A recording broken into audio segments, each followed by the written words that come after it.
Do, do, do, do. And with that, for the first time in a good while, we should be live. It's been a while since I've said that. I don't say that at the start of streams anymore because I'm only doing gaming stuff lately. Yeah, damn. All right. So, at long last, we are back. This time with a bulk discussion on all of the Tinto talks released thus far on the Fate of the Phoenix update and version 1.2 as a whole. Some things have been changed between Tinto talks, as we have briefly discussed before starting this. However, uh, and we'll be skipping around a little bit as necessary as a result of that today, thus far at least. We'll see if anyone else comes along, but for the moment, it is myself and Mags. Hello. Him. Ugh. I mean, I was hoping someone else would come, but I mean, you'll do, I guess. Jeez. So, to skip along through the little preamble, the point is the update is focused on orthodoxy, the general running of the Empire of the Romans. Wait, the Holy Roman Empire? Really? I didn't know that was one of the In, things in they were in doing. the free stuff, Oh, the it's one of free. the most recent. Sorry, I cut you off. No, it's one of the more recent Death Diaries or Thing to Talks.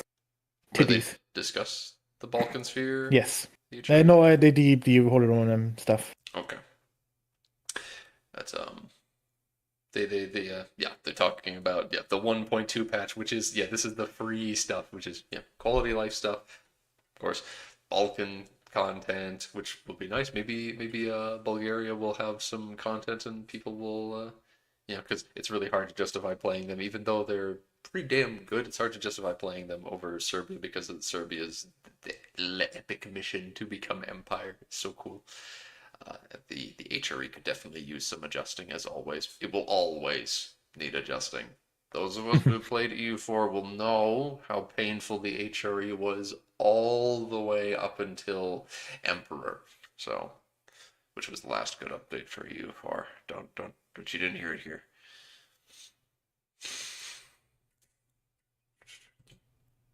Economy, politics, diplomacy, tons and tons and tons of various free stuff that will be coming in the update. They want to make sure that we all know that just because it is an update that comes along with the DLC, they are not changing the fact that they are streaming out all sorts of free changes. And cross fingers, perhaps the game will not be as much like EU4 with the whole if you don't have the DLC, the game's not worth playing kind of thing. But we'll have to see. But Yeah, I think we have to wait until they actually make a big one. These ones are like flavor DLCs for like a single country. yes, Once they do like a core or major expansion in CK3 terms, it's gonna be this, interesting to see how they implement that. this one's just an immersion pack, I think. The Yeah. lowest of them. Yeah. But interesting. It's interesting that even so, there's some very very exciting concepts that they're elaborating on, even in just Yeah. the lowliest of their DLC packs. Oh, a flavor pack, I which we were all worried. I know I was. I think you were worried too when they first explained this, Max. That's the immersion pack stuff. It's like, oh, um, see in EU4 you have immersion pack literally was a thing, and it just meant we're giving these two countries a mission trees now. Now, buy the mission tree, yeah. and it would be like mission tree and some event that makes them overpowered. It would be like because there's like the Mamluks. It's like, well, here's your DLC. The Mamluks now have a mission tree, and it gives them Western tech, which it's just really broken stuff. Is the point? They get super powerful country that they can swap to and stuff like that. So it was just pay to win mission trees without like any usually depth to the gameplay that was added. Um, but Yes. here, as we'll see, there's some actually really exciting stuff. that comes along to the Byzantines, which in theory, when it comes to modding, we'll want to make use of, but it's also like, well, you need to make sure that it's locked behind the DLC so that yeah, so you don't get sued, which is sad and it's a little annoying, but you know, it's what it is. A connection I hadn't made before, that I just made when I was reading through it again, is I wasn't quite sure about this, but it seems like all the Orthodox changes, which are quite a big one and would affect more than just the Byzantines, they seem to be in the free stuff Yeah, yeah. and not DLC locked. So that's. They, I wasn't I think when I first read them, I wasn't sure about that, but yeah, it seems to be like that is a fact now. So but they yeah that they is good. Balkan stuff, Orthodoxy, HRE. So the Orthodoxy stuff, which I did see, there's a lot of that here. Yeah. That'll be free stuff which we can steal. But what is specifically in the Fate of the Phoenix thing, they're going to be yes, oh yes, managing the Byzantine state. So immersive short-term goals for them to oh my goodness, Matt Fur is back. Matt Fur, it's been so long. How did you get here this quick? How? Good evening to you too. But then and midterm goals to actually like secure Anatolia, perhaps, and then long-term fantasy rewards for restoring the Roman Empire. I would like to see them making you able to restore the Roman Empire without needing to actually like press the button in form country thing, because that is a ridiculous goal to achieve. If there's a way that you could like steal Rome along with some of Italy, and you wouldn't need to go through like the whole rest of the thing to restore Rome as the Byzantines, that could be a very interesting goal to actually have and achieve in multiplayer that people try to stop. Just a crazy refresh ball. I'm imagining, yeah, you refresh on YouTube and it's just like Joffrey, everything we know about something like that's I haven't seen that for many an age, which means like a couple months.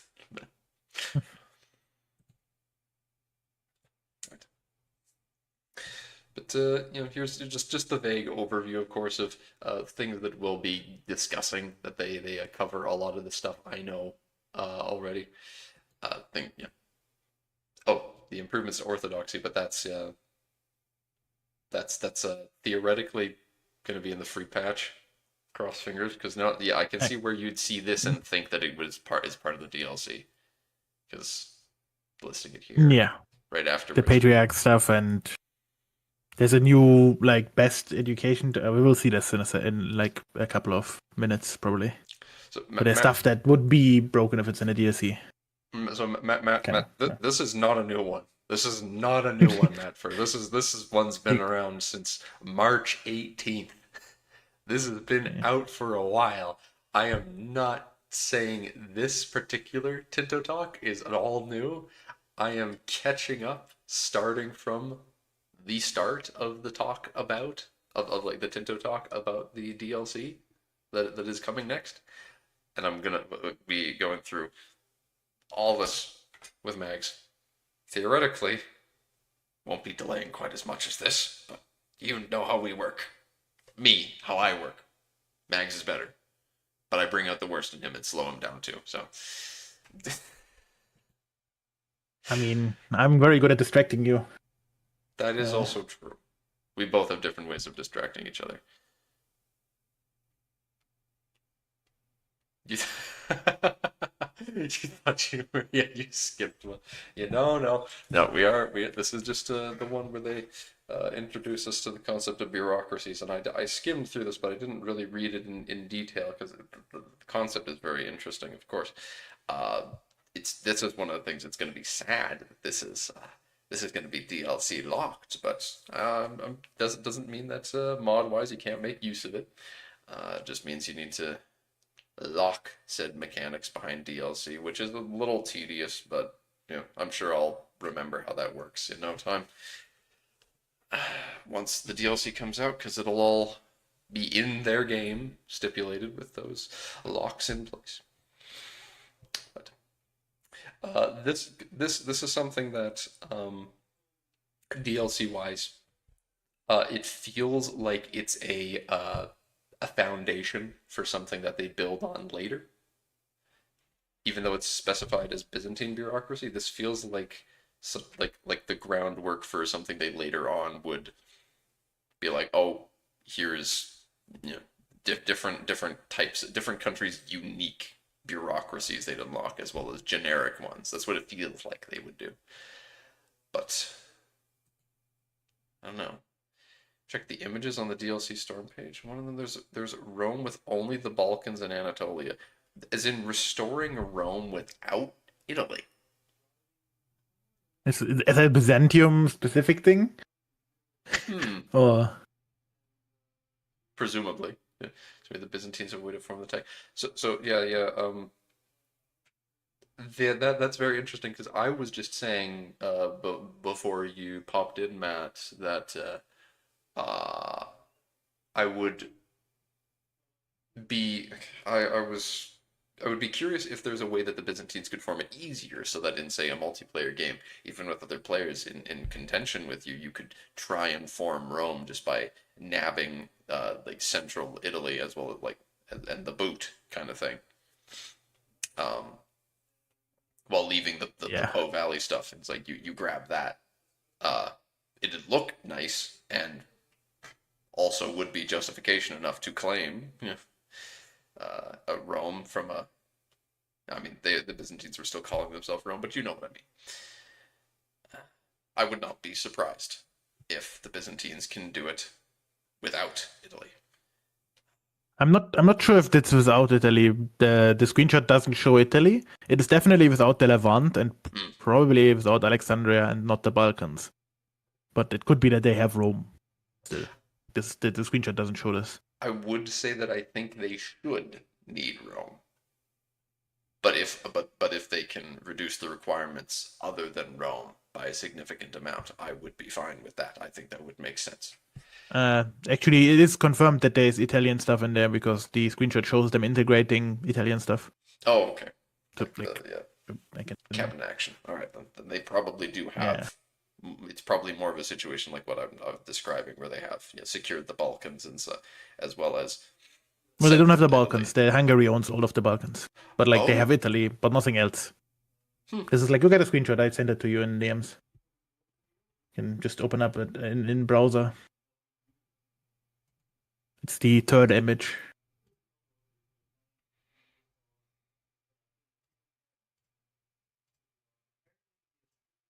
The Ottomans are vassalized. Jeez. I didn't even realize that. Yeah, Ottomans, Karamanids, Kandarids. Why? but This I can see. Serbia is an It's, odd color, yeah, which means that it's it's a vessel. under. Yeah. Yeah, it is under them.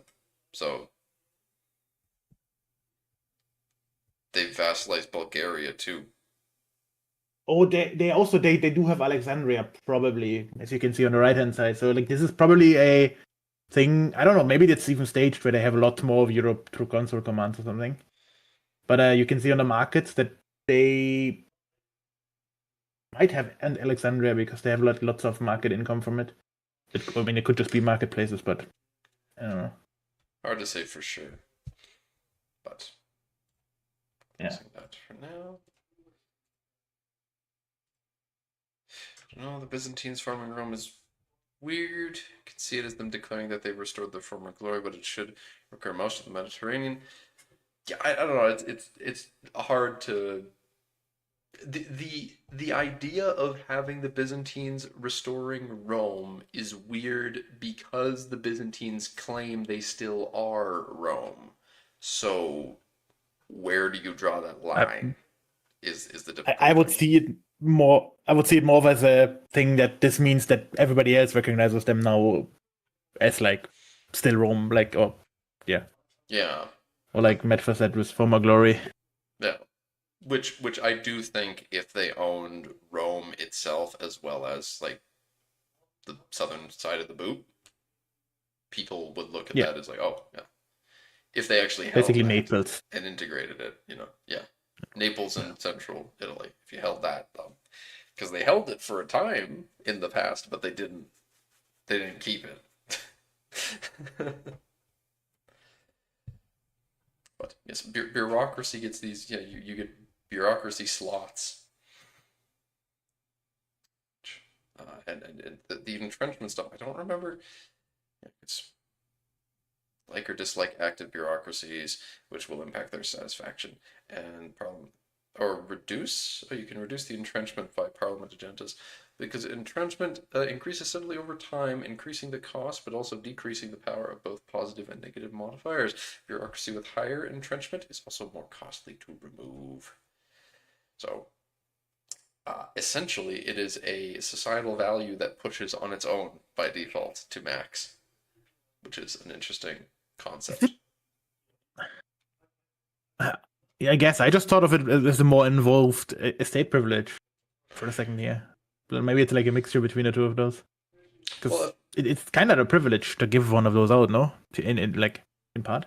I guess, but the where I'm coming from with the societal value that pushes on its own to max is the fact that it gives you positive and negative modifiers, and the longer it's there, it will just keep becoming more entrenched, which increases both modifiers, and then Yeah. becomes more difficult to remove. So, for all intents and purposes, it feels like a societal value, but then theoretically, you remove it the same way you remove a privilege, where you're just like, it's gone, and then you like destroy your stability. Yeah. It's an exciting system, definitely. Um, Lots of things that you could do with it, but was it clear that if the Byzantine one is like DLC locked, but is it clear if this is DLC locked in general or if it's open for modding? I have a feeling it might be open. Because there's the Hmm. advance for Byzantium, which in vanilla they will probably only Byzantine would have it. But I imagine them reusing it for other flavor DLCs. You know that is it is true that in CK3 there's there's the Situations. they added, funnily enough, also Byzantine stuff. They added the specific Byzantine content for the domiciles was locked, but the system in and of itself was not. No, but administrative is DLC locked, no? I'm pretty sure it is. In CK3. Part of the reason why in China they've kind of made their own new government reform because they couldn't just give it administrative. There's not a single administrative country over there. They all have their separate system. The That's just free domicile flame. is free though. That's the Oh, thing. So my right. point is that administrative Is is it? locked, but domiciles are not. How is the domicile free? Like you can't get it without administrative. You can Oh, you make it mean the your own mechanic government type. of There's lots of government types that? now that Oh, exist that's that what you have mean. domiciles, Yes. so you Okay. can Okay. make Yeah. Yeah. governments. Yeah, Yeah. That's what you mean. Yes, I see it. that's what Yep. the idea with realms in exile was to make a unique government type instead of admin, but it never really materialized because I tried my hand at making something I really wanted to make for the dwarves. That Yes, I was know. admin, I was excited for that. but it couldn't work. It could have worked if I was still working on the mod It. once the Japanese one came out, because the Japanese one would Yeah. have worked perfectly for the dwarves, but I didn't. Just wasn't there anymore. But yeah, Mhm. no, the domicile come with the admin government. The domiciles came at the same time as the admin government. They came at the Yeah. same time as admin government. You can only have them in vanilla if you have a special government type. However, the key thing that I'm referencing, Matt, is that from a modder perspective, they allow modders to make use of the domicile. The feature itself is free. I also think adventurers are free.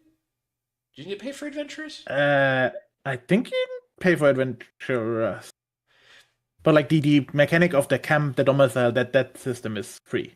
So you Yes, can make your own implementation of it. So you can give, exactly.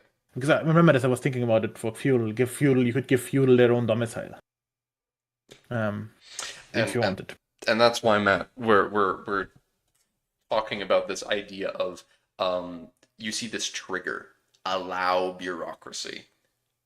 What Yeah. involved in this process is DLC locked, and I'll wanna try and figure that out by looking in comment sections and stuff later on. We don't want to devolve too much into that now. I figure, though I might skim this one specifically for that, and or leave a Oh, comment I asking can about it. tell you, I found it already. Oh, It okay. is the Byzantine stuff is DLC specific, but the bureaucracies themselves are free. Really? Yes. The Oh, quote DLC biz specific only for now, but we have some idea for free bureaucracies later on. Wait, actually, no, wait, I misread. oh, hmm. This means that this doesn't actually. I'm sorry, this doesn't answer the question. I misread it. Oh, It doesn't say that it's not free. It just says that there's only stuff for like in game. There's only stuff for Byzantium. Yeah, well. Oh, okay. Yes, modders can go nuts on bureaucracies without having the DLC. There we go. okay, okay. Thank you. Okay, Thank you, I just need and to read more. Matt was looking at it as well. That's very good because this is a fun looking system that I 100% want to mess around with. There's multiple countries that are going to be in the Yes. first area, like for not like the Dwarven Empire, that is just like sitting there as a like decrepit husk that is bloated out of control. It needs a terrible bureaucracy system that's just decaying it, and then also Laventia could totally have something like that where it's really dragging them down as well, and they would actually want to get rid of it. Um, but maybe, bureaucracies are probably also a good thing to a degree. I'll need to delve into like how they actually work because they're talking about the Rome state of Byzantium stuck with these outdated systems built for managing a vast empire. They now drain on this their humble position. So the interesting thing with this is that it implies that it's both saying that it's outdated, like this is implying that the bureaucracy system is bad. Like you don't want to have bureaucracy, but also it's talking about that it's suited for managing a vast empire, which makes me think, well, what if it actually is helpful if you are larger? I don't know. For Biz specific, I'm pretty sure the way it's implemented is that you start with bad bureaucracies, but then you get the upgraded versions. Like in right now, you get the like reformed stuff, you Yeah, know. yeah, that would make So it's sense. something like that, where you And get the reformed Timata or something. if it is dynamic enough for that, that would be very exciting. And I would very much like to make it something that we could apply to many different people in Kyongol, where you can get access to it under different circumstances. So that could be fun. But it should be nice for mega campaigns, keeping large CK empires in check. Oh, ooh, that's a fun idea. Actually, you convert from CK into Uh, U4, U5, and then especially Joffrey goes into the code and then forcibly gives them some terrible bureaucracy stuff.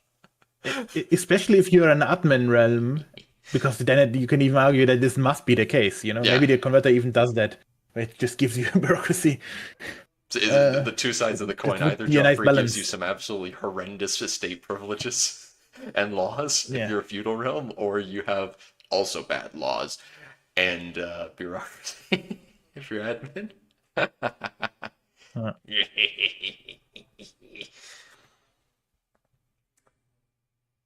Because that's the one thing that, like, I don't know, admin doesn't really translate well currently. If you Yeah, do. it feels odd going to E. Like that was one of the things that was really sad to me thinking about how you're going from CK3 to EU4 admin realms. There's no representation for that, but in EU5, this will probably, especially since it's going to be the baseline is free. We can build off of it. So interesting stuff. Yes. Yep. But yeah, each bureaucracy is a positive, negative, and neutral modifier. Neutral modifier. Okay, well, we'll see. I'll see. I didn't pay attention to the actual modifiers. Over time, yep, they grow entrenched.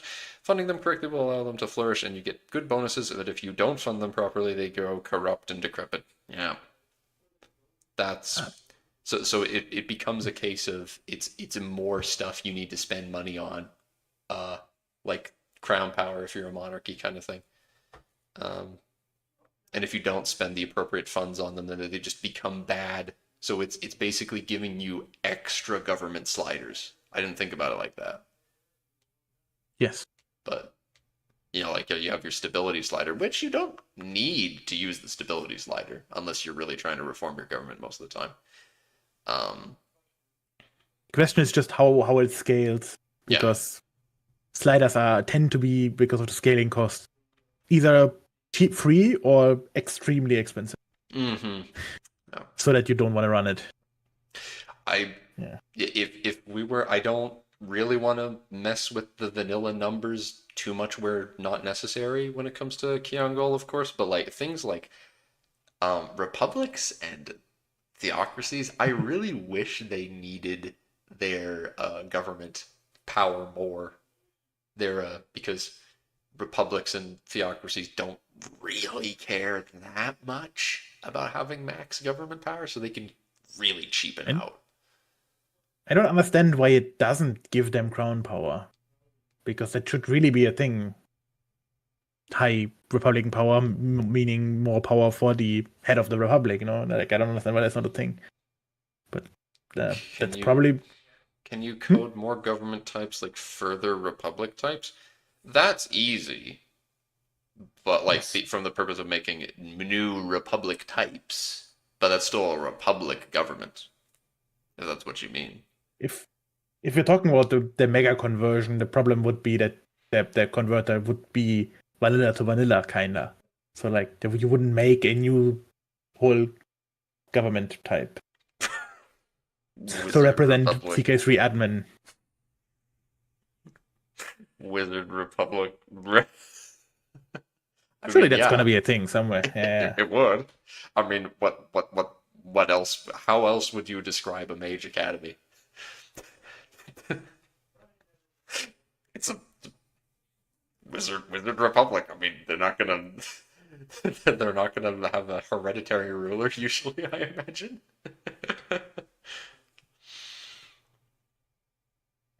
The high crown power reduces the costs and makes them less burdensome. So, wow, yay, more. You need more crown power for this. So, if you're not a monarchy, that's gonna suffer, I guess. Jeez. All right. But to actually get 4, there's 4. So they've got 4 there, but the max bureaucracy slots +2. Does that mean the baseline is 2? So there's a baseline of 2, and then you get two additional ones? Maybe? That must be the case.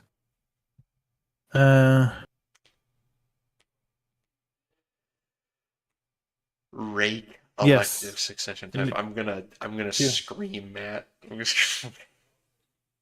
If you read slightly below the picture, you will see the numbers a bit more in detail. Oh wait. So there's 4 that they've got, but there's even more that they just don't have enabled. Yes. That they could have chosen. Jeez. They can get 2 more slots. So like they are 4 out of 4. With tech, you can get 2 more slots in the later ages. Can implement in the late game. They can unlock 2 additional slots in Age of Reformation and other revolutions. Okay. Yeah.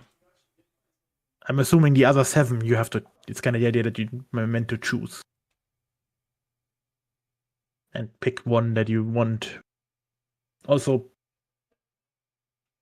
looking at this, I don't know what they mean by neutral.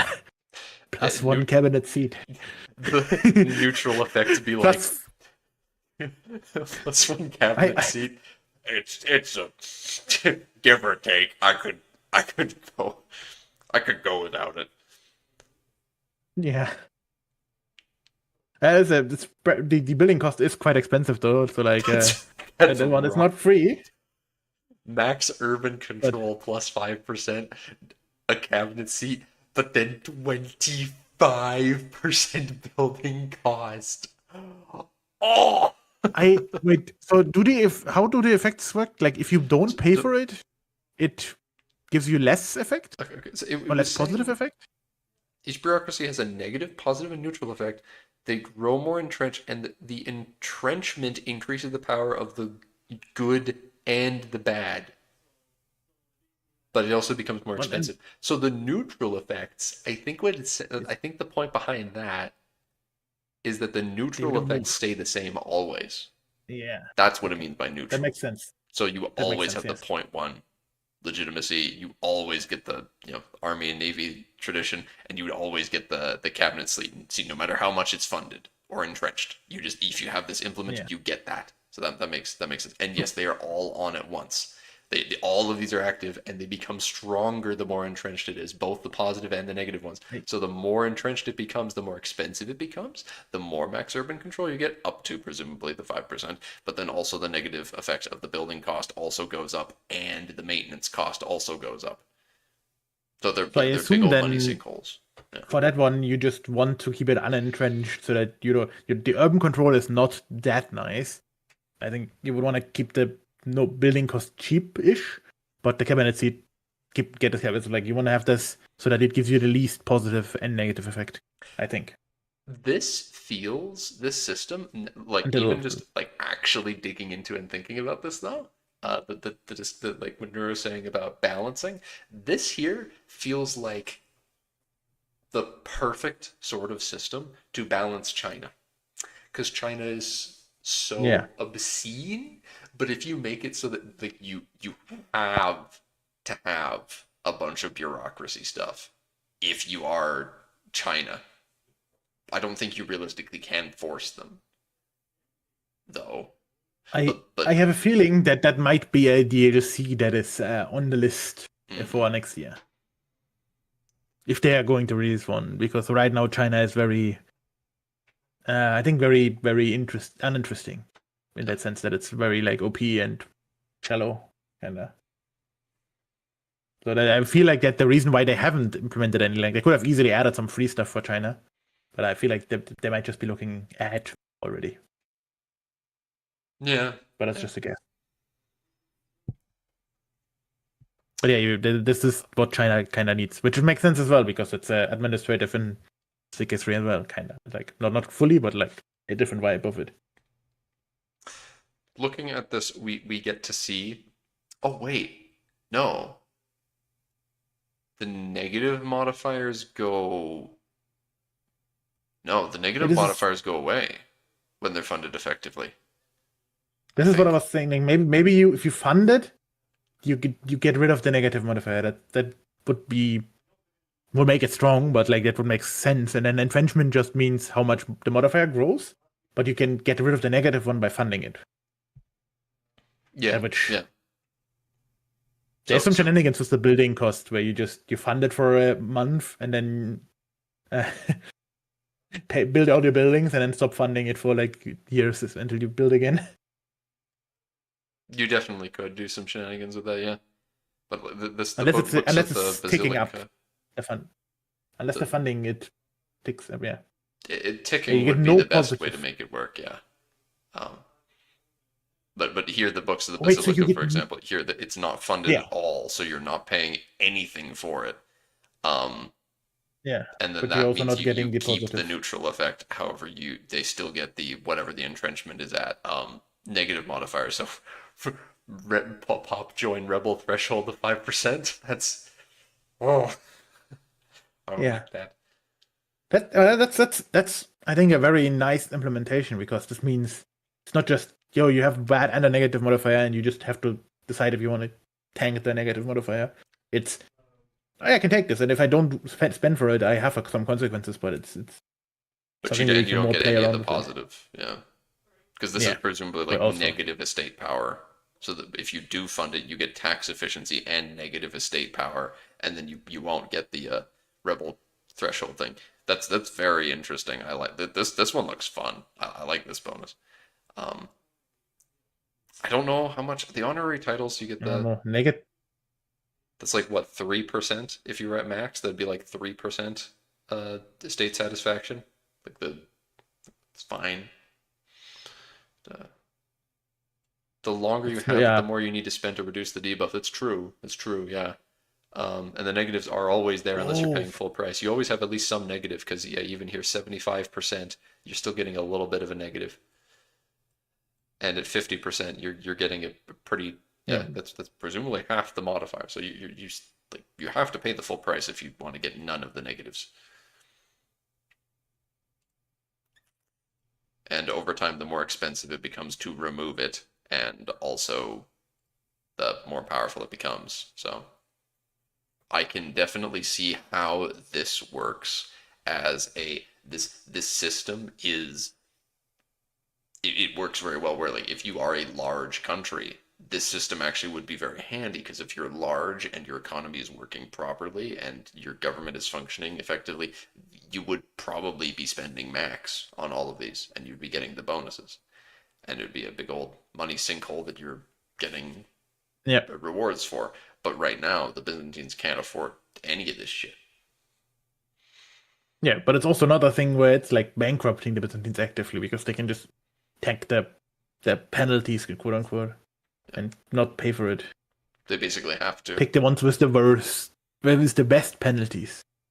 In that sense, you know, where Yeah. you can handle the penalty. Like realistically, yeah, you'd be getting negative fort defense, you'd be getting negative legitimacy. Now you probably have to keep that. Like you have to pay for this. You can't The afford. theme is fine. Yeah, The Senate you might just fund.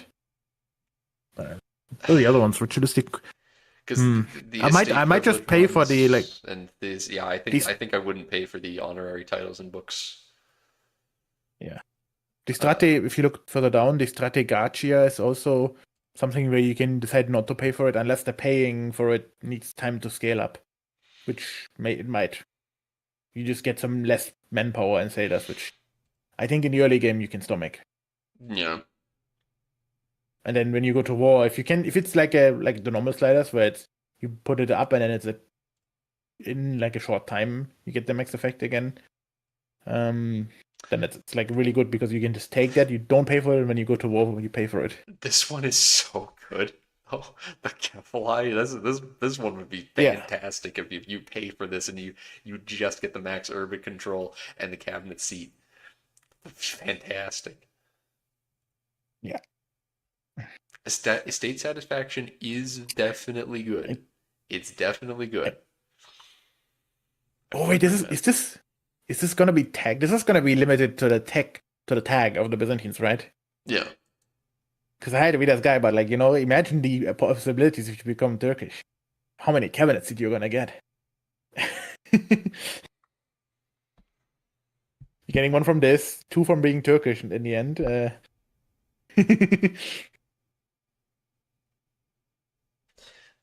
Unless you also need to be Greek culture, which that would be very reasonable, but they might not have that limitation. I'm gonna strangle.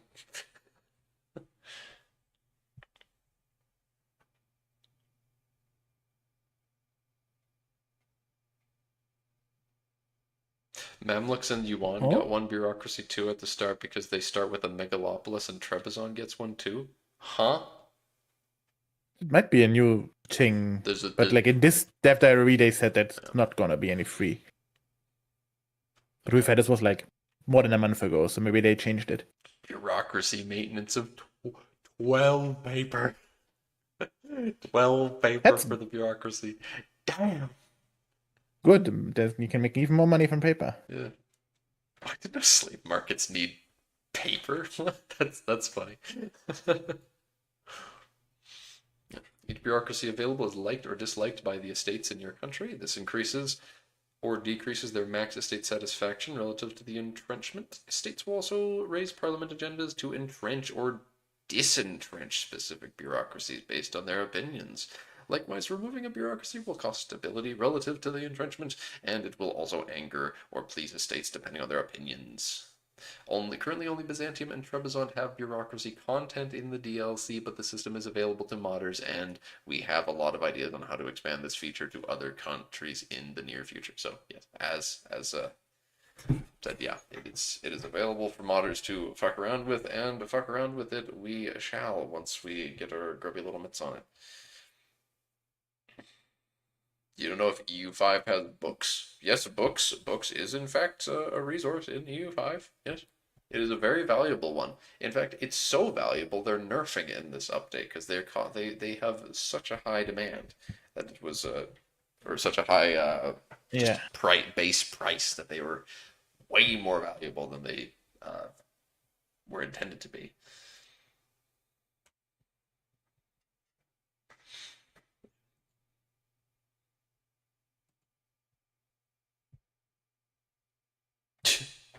Yeah, we don't. Yeah. Most people don't make it, especially late in any Paradox game.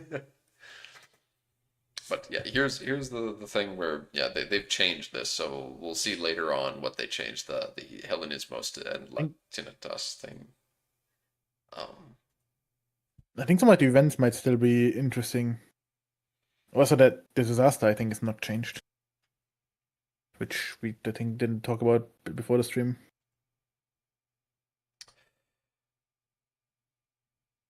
warns that Latin fashions and doctrine are eroding the foundations of our faith and will one day imperil both altar and throne. So, yeah. Okay. If you find yourself on a reconquest of Italy, you might find that the Latin side of your empire, yeah, yeah. Yeah, I think that has changed. Hmm. The way they have implemented the like flavor on that.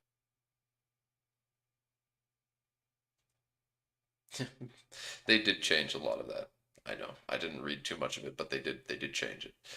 Yeah, But yes, the it is fate the of the disaster. Phoenix disaster. Yes, I have not read this, so yeah, I'm curious. Hope is not yet lost. You almost immediately have this. The outcome of this disaster will determine our fate during this turbulent time. We'll gain access to unique actions via the disaster panel. Should we end the disaster by successfully reverting the decay, this may send ripples across the history books, heralding a second golden age for our people. Wow. Dwarf bureaucracy, construction, minus construction cost plus beer consumption. Oh my god, you're so right for that. Oh, you could totally make it so that different types of bureaucracies increase the demand for certain things. I didn't think about that. You could increase the demand, and yeah, there is a place, as I was saying, there is a dwarven empire that would be in the first area that we're gonna be adding to the mod uh, that would have bureaucracy. So that's something that could be looked into, I guess. But priorities. Yes. The remnants of room. Yes. But what sort of things do you have here? Roman Yoti Patriots. Okay. Okay. Uh, Italian merchant privileges. Do not. Do not. I mean, they might actually make it worth doing, but like, jeez, it's so bad. Historically, that was a terrible thing when they giving the Italians privileges, accepting the Catholic delegation. So I don't know what that would do, but presumably the idea there is you are more able to get allies, patronize, Probably, yeah. reform the Romaic military. Also, notice in the top left country name. Is this a thing that already exists? Romania, huh? Wait, I think this is a thing where it's like Romania. That I think that was a possible name, no? I only think there's two options. Maybe. The two Yeah. options of the two options you get of just the Byzantine Empire or Eastern Roman Empire. You get the Byzantine Romayon. uh, they they better add custom localization for Hellenic language empires to be a basileoton instead of empire. That's Probably not, to be honest. But and then they will be very cringe. because if Greece becomes an empire, It would not be a Basileaton. It would be the Greek Empire, right? They wouldn't be calling themselves. Like it wouldn't go for the Roman Empire, or maybe it would be an option. I don't think Greek is getting any content in here, like the country Greece. No, I do not think so. Disaster simulates the difficult period. Messenia. What is Messenia? That's in Italy, isn't it? That sounds like something in It's Italy. like Yeah. Surely they don't own land in Italy in this patch. yeah, it's on Sicily in the Strait. Surely they don't own that. That's the tile that's on the Sicilian side of it. Yeah. Southwestern Peloponnese.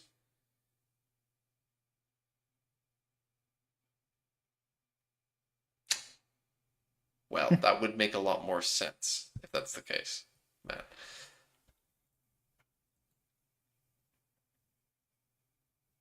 Hmm. You lose a cabinet member for a time. Yeah, that would be painful. Oh yeah. Okay. Yeah. He's correct. The the other thing is called Messina, not Messenia. Ah, goddamn naming. Yes. Okay. This is like the like southwesternmost part of the like Greek island, half island, I guess. The Greeks Yeah. probably built that city in Sicily though, so that would make sense. This is one of these. So Yeah. to actually stop this, you need either the rise of the Turks is not happening. We or our subjects have, and the subjects have. Yeah, you plus Oh, your it's vassals have more than 145 yeah. locations. That's pretty big. Or the current year is greater than 1400 and you have lots of land. Also, no country with its capital in Anatolia besides us owns more than 100 locations and is either Turkish or Turkoman or has the Anatolian Beylik government reform. Huh. Wait, so you can't end it if you're Turkish? Well, theoretically, if you were Turkish, this would, Oh, because it says besides it's us. not counting you. Ah. Yeah. Yeah, okay, then that's fine. Okay. I was gonna say that would be funny if they make it so that you literally cannot be Turkish. They You can't better. do the. They better. I mean, right now it at least seems like they have an exception for if you are Turkish specifically. So my that whole idea might still be possible, you know? Neighboring countries will be given the opportunity to interfere and claim your lands, proving a threat to Byzantium's resurrection. Meanwhile, the Byzantine succession crisis will occur simultaneously, pushing the realm to stretch in order to maintain a perfect balance between happy estates, loyal generals, and neighbors in check. The conquest of unique locations like Nicomedia, Smyrna will yield new bonuses to help you on the road towards restoration, while defeating the strongest Beylik will unlock a new interaction in the disaster. Upon successful completion of the disaster, you'll be handsomely rewarded with a unique CB to assist you in pressing the now renewed and ever legitimate, yes, very legitimate, claim on the old borders of the Roman Empire, putting you on a path destined for glory. It's going to be like minus 75% cost. uh, That would be overpowered. Surely yes. it's gonna be like 25 Yeah. I imagine it or would just 50, be maybe. 25, if at most. And you need to still fabricate the claim, yes. So Yeah. you need a spy network and fabricate it. Probably, maybe. Maybe you don't need a spy network. I don't. Feels weird that you would need to spy on somebody because it's just you're pressing the claim, right? You're the Roman Empire. But I don't know. I mean, that you need to do that even if you have a core on land. So, Yeah, that's fair.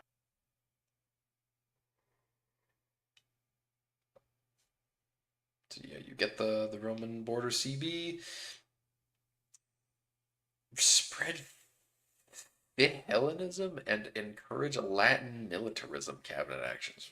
Okay. Amongst the Atlant. Oh, so that's so you get more bureaucracies once you do that. Okay. The efficiency of the cabinet, effect of reformed Critai Catholicoi government reform will become permanent.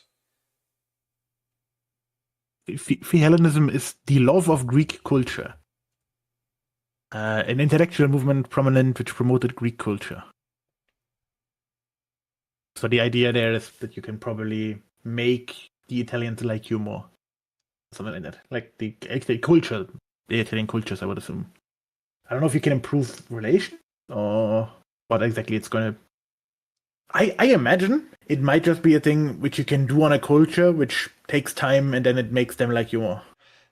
It would be pretty interesting if that was the case. That would be a fantastic government a cabinet action. Yeah. Being able to make other cultures like you more with a cabinet action, I would be doing that all the damn time. Then again, Hellenism could also be a movement because we don't know about this yet, but you know. Yeah, I don't know how the movements work other than that I know they Yeah. exist and theoretically are going to be used for the Reformation. Yeah. The So cabinet maybe actions for Hellenism the is the unique. movement that makes. See, here's the thing. If they're the like they could be the cabinet actions for unique societal values, but that would also be weird because there's already a normal feature for societal values. So I don't know why they'd make unique ones. But it would make sense if that's just make yeah, Hellenic or Yeah. Latin. Either way, that system has been reworked since this anyway. Which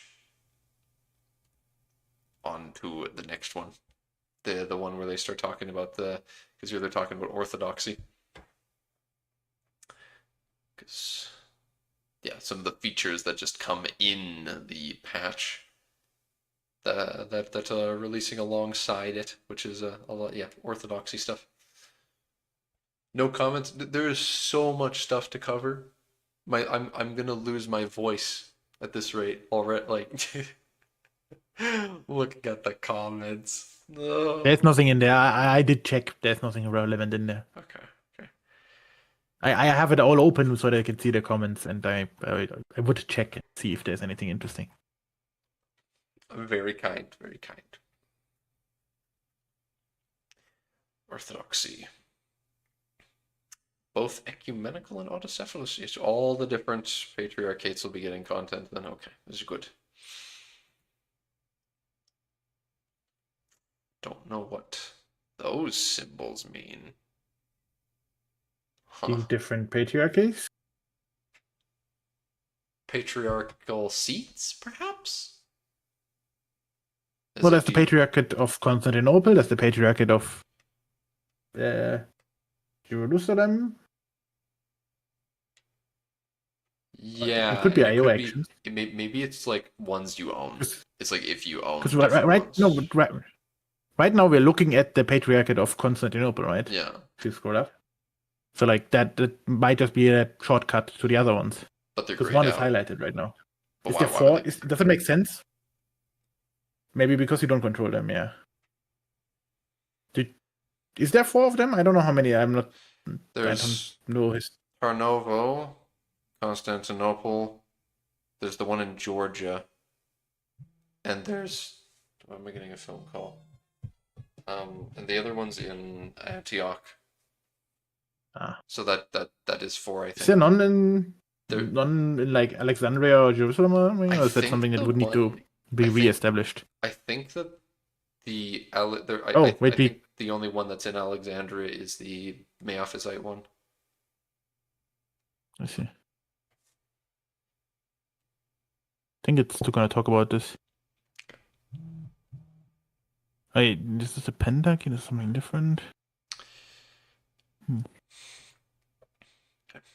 Patriarchs are now characters in their own right who appear at the head of the patriarchates instead of the ruler. Some patriarchal laws are so sacred that they cannot ever be changed. Their permanence is now shown visually in the GUI. Okay, so that's the ones up here. these are the presumably the ones that can never be changed. I think. We've also added Probably, yeah. several more holy sites for the religion, including monasteries like Mount Athos and the Kiev Perchesk Lavra, as well as the Svetitshvil Cathedral Church. Um, yes, Jerusalem Patriarchal See. So there's a patriarchal see there, but I don't know if there's a patriarchate from Jerusalem or not. I Yeah. kind of doubt it, but um, yeah, Mount There is Athos, which is 5 patriarchal sees there here, which would not work with the number up in top. So that's probably something different. Yeah. Oh. St. Catherine's Monastery. Yeah, there's a lot, but the best ones are Jerusalem and Constantinople. Yep. With Alexandria, Antioch, and Rome coming in right afterwards.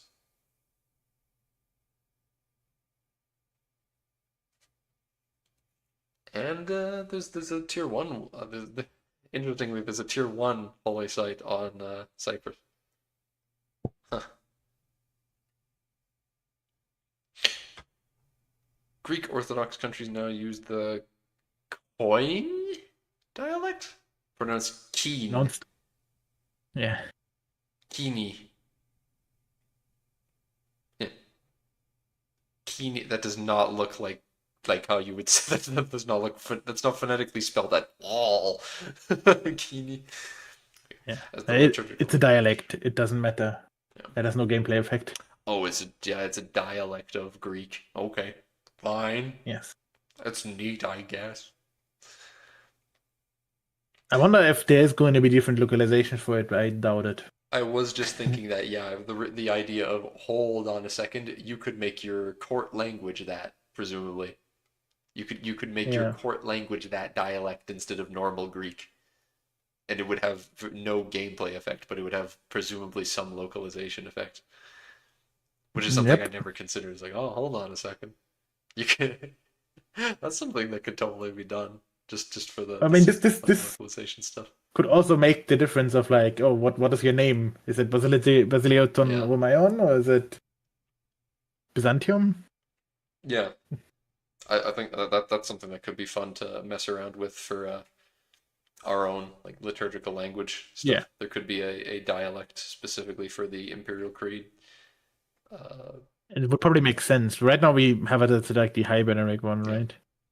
Yeah, but it would make a lot of sense where because like we were debating so long what the language of the Imperial Creed should be, but it makes much more sense that it would be it would be in the like it would be the Banneric language, but it would be a dialect that is a bit more Orionized, but it would be kind of in between and still in the Banneric language.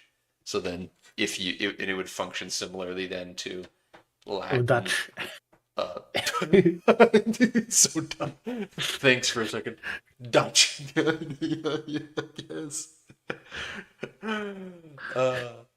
But then you can have some funny like things where if your core language is I that, think like, because if there's like theocracies would use that as their core language, for example, and like any tag that uses that could have different localization than the normal Banneric localization for a tag, like what they'd be referred to as. I think the problem with that is that the Hibernaric like it's a personality cult at the core of it, kinda, right? And it's Hibernaric is the language of Ban. So like they would be speaking that language, no? So they probably wouldn't have talked about that much in the histories, but he did not speak the Banneric language very well for a long time because he wasn't raised there. He was raised in That's fair. Prax. He had to learn it. Yeah, and then like, but yeah, that's part of the fun with that lore is that it's a lot of it is a manufactured history because it's useful history to be manufactured that way.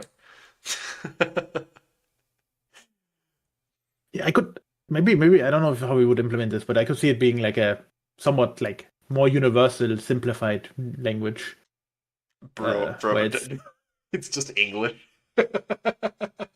no, because English is not simple, but like It's think like Esperanto.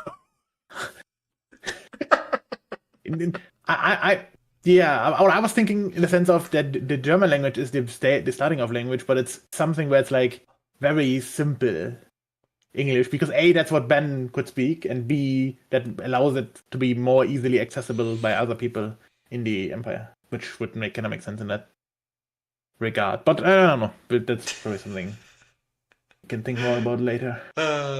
Yep. But it's fun. It's fun. People are here for this shit. That's what it. They come here for this Yeah, stuff. Or at least that's how we justify it. But patriarch education, yeah, pretty this good. is the one I was talking about. That's Uh, overpowered. uh, that's not the that's not stronger than It is. expensive education, is it? It is.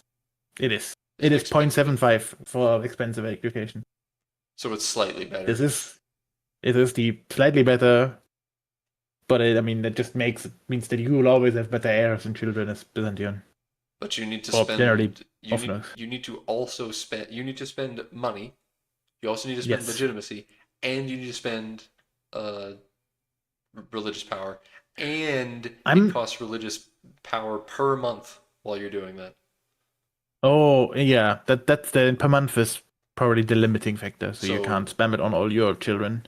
this is very much something where it's like I would probably use this on um yeah, my heir, and yeah, I I wouldn't even be would using that on like my siblings for like good counselors. I would, because that is ugh. Big thing with presuming that I orthodoxy. am. The reason you might not be you might be wondering why that even matters, but the thing is, you can only make Orthodox monasteries with religious power. So it's both a good and a bad thing. They don't cost money; they cost religious power. So Yeah, I make those remember this now. buildings. You were saying that. Hmm. I love it all. I think it's a really cool system. I want to make use of that somewhere. That idea that there is buildings that you use religious influence to make because you are not the one funding it. I mean, they think of buildings. I'm thinking of units when you say this. Where Oh. you have mercenaries, holy orders. I Ah, that's an interesting idea. Stuff that costs feel like that religious might be the influence implement. maintenance.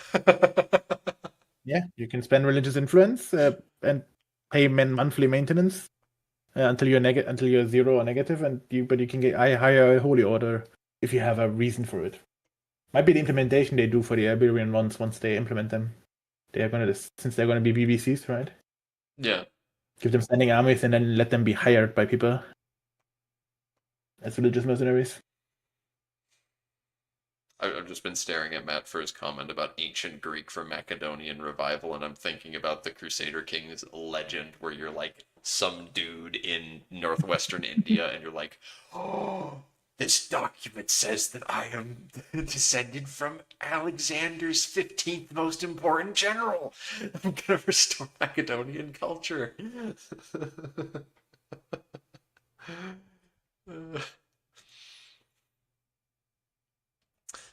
Proud owner of a patriarchal seat, you can spend some religious influence and, of course, some cash to have your children be educated by the patriarch. So, as long as you own a patriarchal seat, okay, then you can be educated by the patriarch.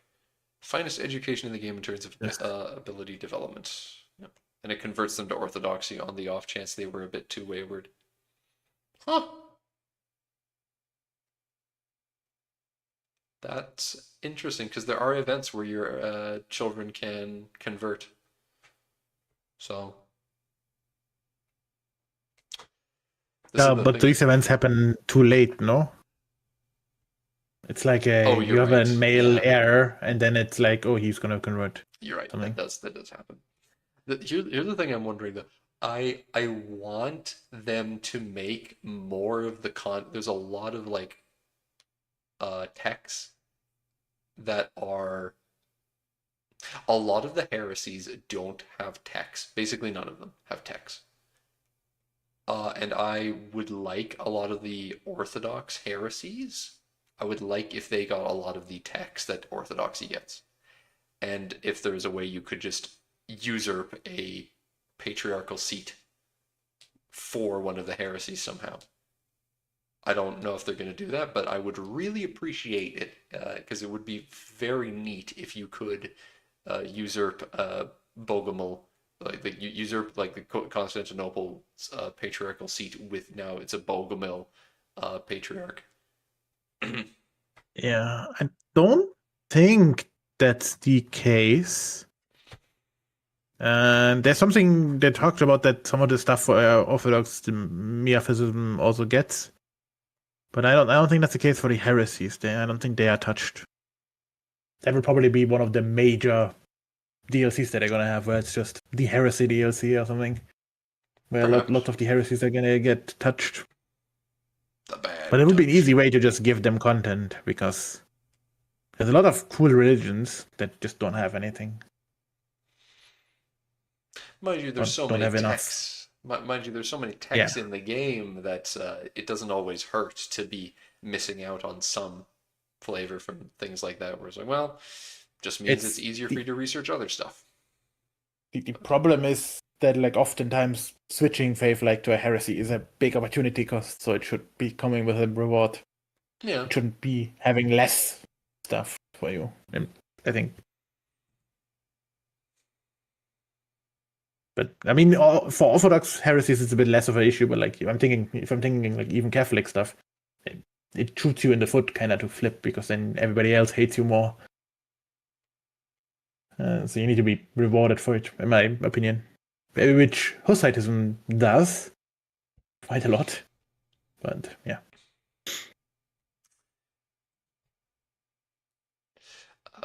the this is funny. Mass baptisms in Kiev. This is the option that's kind of funny because that's what happened in like actual history. This is way later than when that happened, so it's interesting that there is this. You can get this modifier for mass baptisms, but uh, historically, the Kievan Rus did a mass baptism when their leaders converted to Orthodoxy. So, owners of icon works of art can lend them to other Orthodox countries to earn a bit of cold hard cash relative to the quality of the work of art. It warms relations between both countries, and the recipient country gets to benefit from the icon for 10 years. So you just yeah, you just give it to them for a bit, and then the game keeps track of that, and then it comes back, I guess. yep. Huh. Trust equilibrium. Oh.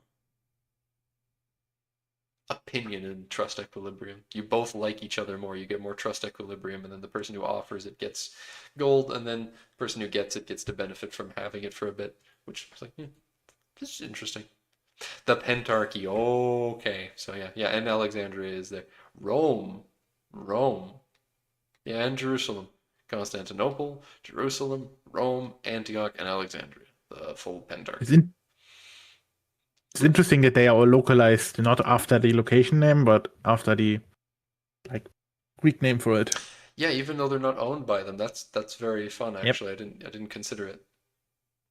But also Hieroglyphs weird is fun. because it might make it harder for somebody to find. And Well, where you is could just click on it Hiroshima? I don't see probably. it on the map. It's colored like it's Probably, like yeah. like you click on it and take you to the spot. Fair. But yeah, the Pentarchy. So what does this actually do? Five permanent pillars that anchor Christianity were formalized to the Pentarchy by Justinian the First. But yeah. Represents the five most important patriarchates in the world. Uniting the Pentarchy should be a main long-term goal of any Orthodox empire. Holding each member of the Pentarchy grants you unique bonuses, and uniting all of the Pentarchy under your control will increase all of the bonuses. Oh. Oh, I see. And then it shows the relative patriarchs. Yeah, most of these aren't crazy, except Rome for 5% cost of court. Whew, that's a big one. The rest of them are just kind of like, oh, that's a nice piece of candy. Oh, PC Pain. But that one's just Rome, I think, is not quite as strong as you think because there's some more changes to legitimacy cost oh, that that would we explain will that then. see later. I'm not sure about the math, but it's still probably good, but it's not as insane again. Uniting the Pentarchy will also give you the option to finally mend the schism with Catholicism, at least in theory. Unilaterally declaring the Western Schism over will bring you a significant boost to your heretic conversion speed, and some Catholic pops in the West will convert to Orthodoxy, and some friendly Catholic countries might flip too. So you gotta like improve relations with a bunch of Catholic countries as well to try and see if they'll flip. Yeah. There is but one Christian church. Restoring the primacy of Rome. Rome. Once you do that, you can also choose to restore the primacy of Rome, which will relocate your autocephalous patriarchate to St. Peter's Basilica in Rome itself, a very prestigious move. Doing so will severely damage the authority of the exiled Catholic Pope, degrading the Catholic Church's papal authority law to invisible church, meaning they no longer receive tithes. Oh, you would kick the Pope out of Rome. That's the funny thing, because um, even when someone usually like yeah, other than this, even when someone takes Rome, the Pope still is in St. Peter's Basilica. But this is like you straight up go in there and you're like, get. Yep. We got a patriarch of Rome now. Get. Uh, that's brilliant. It The also seems org like something that somebody could achieve in an MP session, holding so the pentarchy. this would cause It's such rage. You just need to have not nobody playing in southern Italy, like in Italy, in general, I guess, but primarily southern Italy, and you can do it. But extras, owners of But the yeah, DLC will also see lots of art, like immersive event illustrations, 3D character portraits for patriarchs, and regular clergymen. Miaphysitism has also benefited from some additional reworking by virtue of sharing a lot of systems with Orthodoxy, but we've also added some additional features to separate them a little, such as religious aspects. Mm,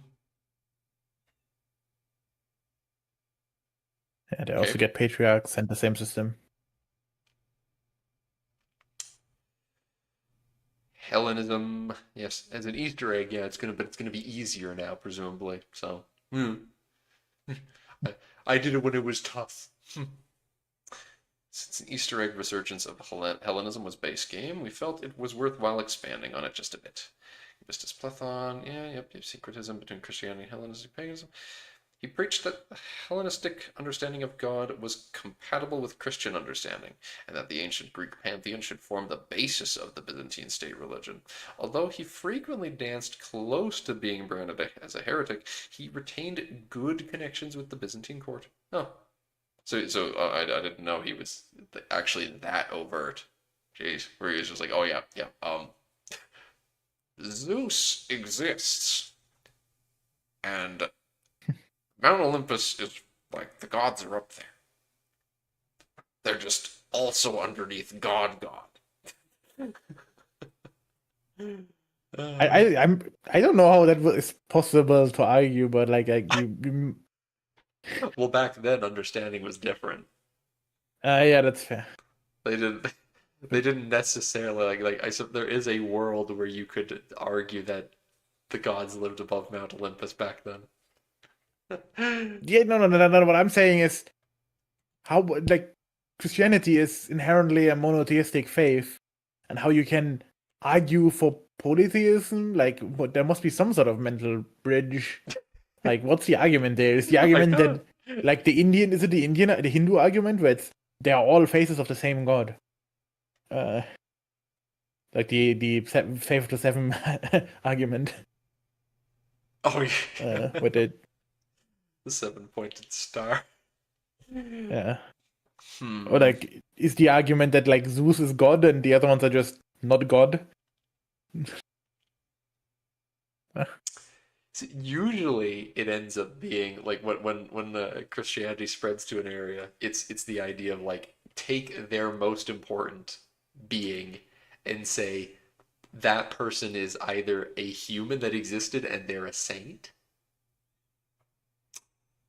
or you say that they're a angel, or if they're bad, they're a demon, some stuff like that.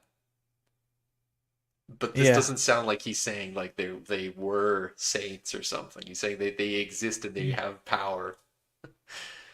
My sources that I made it In fuck on up. That's Gamista's plethon when ye- he's like, but listen, patriarch, Zeus is real. on a on a I mean, just looking at his Wikipedia entry, it seems like it says here that he like outright rejected Christianity in favor to return to the worship of the Hellenic gods, mixed with some Zoroaster wisdom and the Magi.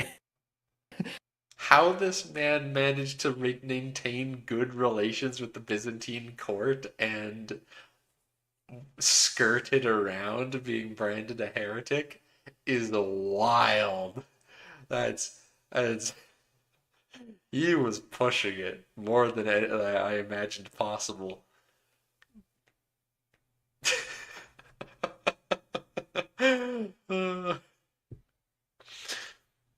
Jeez. As such, Hellenism as its outset will feel more like a heresy of Christianity than true paganism. Wow. Wow. It's gonna basically feel like a heresy of Christianity and then change? They're not gonna cause it to mid-game swap religious families though, right? I'm not sure. I feel like it's probably still a pagan faith, So but maybe the not. monism religious aspect that they will begin with, the belief that the one is God, and that all gods are the one, which somewhat reduce the impact of the individual gods while giving you stability. Okay, so it is the like See, 7-pointed star. yeah, It's the faith of the seven. Yeah, 5 to 6 in this case because the sixth god. yeah. They're all It's a faces. hexagon. I can this is starting to make sense. This is starting to make I can see the copium because this is very much in keeping with the notion of the Father, Son, Holy Spirit. It's just saying these are other Yeah. expressions of it. I can see the Yeah. cope. It's major cope. Like that's such a stretch, but you can see how someone could believe this guy if they like his art enough. Oh, jeez. I got statues.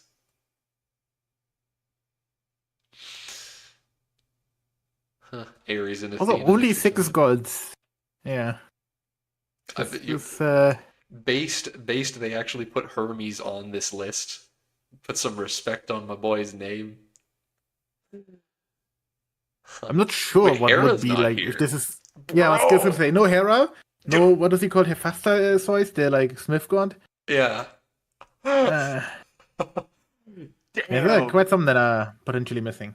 Her- Hera not be Hera and Hephaestus not being here, being usurped by fucking Hermes and Aphrodite. Listen, I love Hermes and Aphrodite. I love to hate. I love to hate Aphrodite almost as much as I love to hate Hera.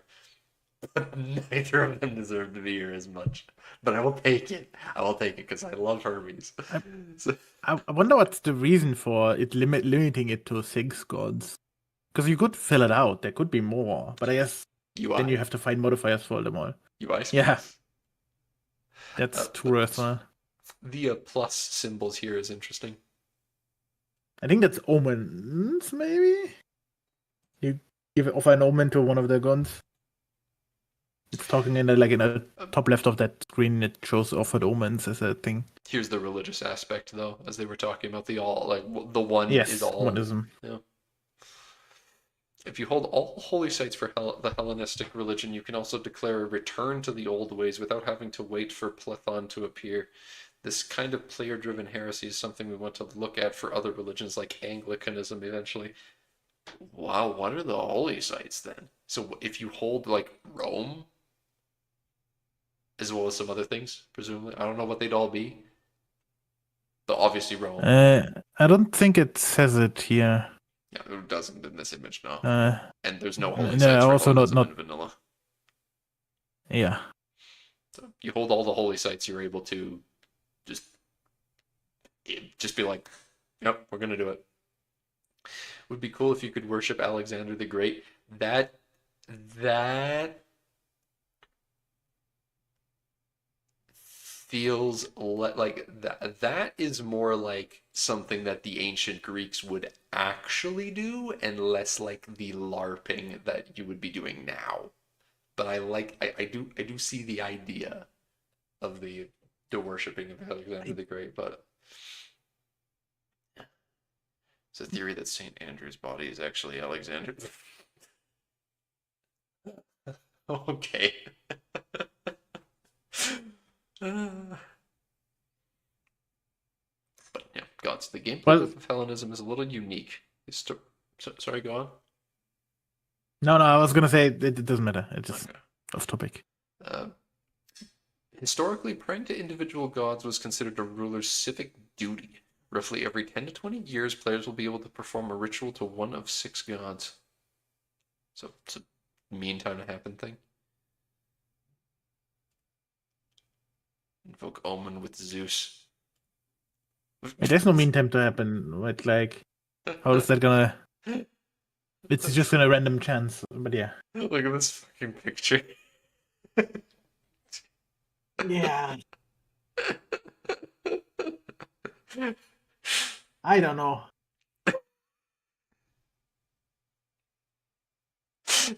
Not gonna say anything. I'm not gonna say anything. The air grows heavy with purpose, and thunder murmurs beyond the horizon. Birds circle strangely as if awaiting heavenly command, and for a moment the world feels perfectly still. We have drawn the gaze of Zeus. It is now for us to choose how we interpret these signs. The bountiful one, the holy, the supreme of gods. What? So is this you get an omen for one god, or do you press a button? No, yeah. Seems to me like you get an event that you can evoke an omen for God, for Zeus. You don't seem to be Ritual of the 6 gods. sure. Each god has 10 unique omens up their sleeve. Each. Yes. Also, look at the picture and look at the modifiers.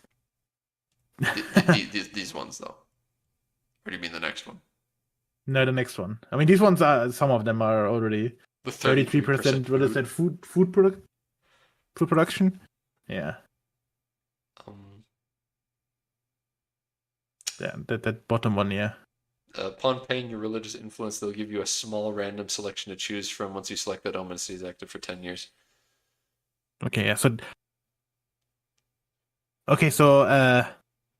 you choose a god to pray an omen to, and then you get 1 out of 3, like 1 out of 3 out of 10 to choose from. So you can't choose. But look at that Athena bonus. 27%. 27? Excuse me? 27? And if you read further down, these omens are tied to the ruler stats, so Diplo mill admin ability. As you can see, it's only plus 36% from the mill ability up top. So this would imply that if you have 100 mil, you can get it up to like, what is close? Yeah, 50% probably, if not more. So who gets these mechanics in Kyongol?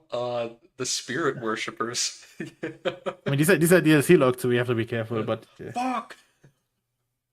well, are they DLC locked actually? Well, Wait, actually, the mechanic probably isn't. This UI and stuff probably wouldn't be like the GFX. Yeah, but I'm not sure if this is DLC, because theoretically the Orthodoxy stuff shouldn't be. actually, you're right. This probably isn't DLC. This is probably just The update. Orthodoxy stuff has like, it was talking about that like the DLC owners get more art. Yeah. So this is probably free. This is probably a free. Like I would hope so, honestly, because Hellenism was just nothing. It Yeah. didn't even work properly. So Yep. yeah, but who gets these as for who gets these mechanics in Kyongul? A lot of people, and Yes. yeah, there's quite a few different uh, places where people worship spirits or the pantheon of gods. There with there are some places where people have primacy of one specific of the gods, and there's others that worship minor gods. But a lot of times you'll find religions that have like the pantheon of gods, and they know vaguely about them or have their own understanding of them.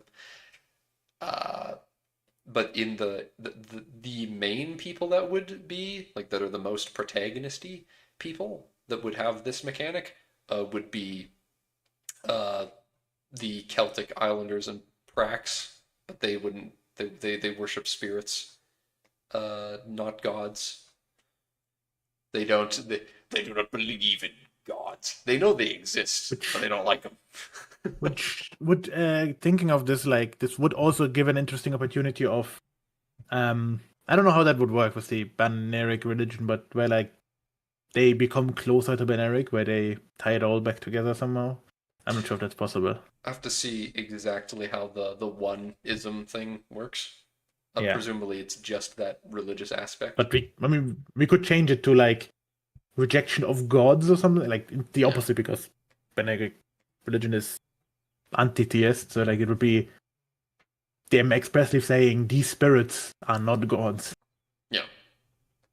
yeah, yeah. It would make perfect sense. You could have religious aspects for whether you consider them to be divine or not. A lot of that could be a big factor because that's kind of central to them. Um, because Yeah, you could be like, are the spirits ancestors? Are they ancestral spirits that are like they're ghosts now, kind of thing that still yeah, inhabit the land and have power? Are they spirits of the land itself, given form, representative of it? Yeah. Are they like paragons in a twisted sense, where it's like, are they people that lived and died and have magical powers now as ghosts that affect the world, or are they spirits from the land itself? Or are they actual gods innate to the world that influence stuff? Yeah. I was thinking even simpler. I mean, that sure, that is a thing that can be a thing. But I was thinking purely in a sense of making these pagan religions be able to improve relations with the Benerics and the in reject specifically adhering to the codex of anti-theism, where they can say we are an anti-theist faith too. We don't believe in God. Presumably you could make a religious aspect that would say like opinion of, that sort of thing, where it's like what Yeah. they think of Yes. you is like countries that have the imperial creed, what they think of you and what you think of them. That, Yes. so just like the same kind of, but already these religions, the Imperial Creed and the Prax, would have a positive opinion of each other just innately. So pops of each Yes. other wouldn't the pops don't they don't dislike each other, so pops wouldn't be Yeah. dissatisfied I really. for the Prax religion, I would Yeah. think that they might have it at GameStart, where they have this monism in the sense that they are closer to the Beneric religion. That's what I'm thinking, because that would explain why they're still around as well. Yeah. Because that we've always argued that the reason why they're not around is that because they have not worshipping gods, and so them codifying it, but then also having the option to reject that and go like full on the offense and be like, no, these are gods, but you're getting more stronger modifiers at the Because penalty of pissing off all the Benerics. yeah, it's a big time of change and all that now. Where Yeah. now the Benerics are considered they're enemies in a lot of aspects now. They were friends, but now they're Well, actually they don't trying to need to destroy be, their way of but life. yeah. Oh yeah, actually, yeah. With the exiles, yeah, Hmm. Would be yeah. cool if the Beneric religion, quote unquote, gave you nothing. Yeah, that's the thing. Because yeah, it's not a religion. It's a religion in the same way that Confucianism is a religion, where it's a like it's the way it's the structure of a religion, if you can imagine that, because yeah, it dictates the way you live your life, like Catholicism does. However, it's not with like there being a god above them that they worship, where the legitimacy comes from. It's instead the fact that gods exist and you need to do stuff Yeah. opposed to what they are saying. It's not as the thing we keep reiterating. It's funny. It's not atheist in a fantasy world. They don't. It's not that they say that the gods aren't real. They say that they're real and that they're bad, and you need to not listen to them because they're selfish. That's the Yeah. foundation of the religion. The gods are selfish, and And they're going to that's get you to do things that hurt us and help them. yep. The anti-theism is the core Yeah. like the core point of that keeps it together. But yeah, there are plenty of religions in Kyongol that would have pantheons as well, and or singular deities. Why does it say offered omens 6 out of 60? Oh, it's keeping track of all the unique ones you've offered. Wait, it doesn't say that this goes away. Oh no, it stays active. Okay, for 10 years because it keeps track of all the unique ones that you had. Is it possible that you can not reactivate the same one again?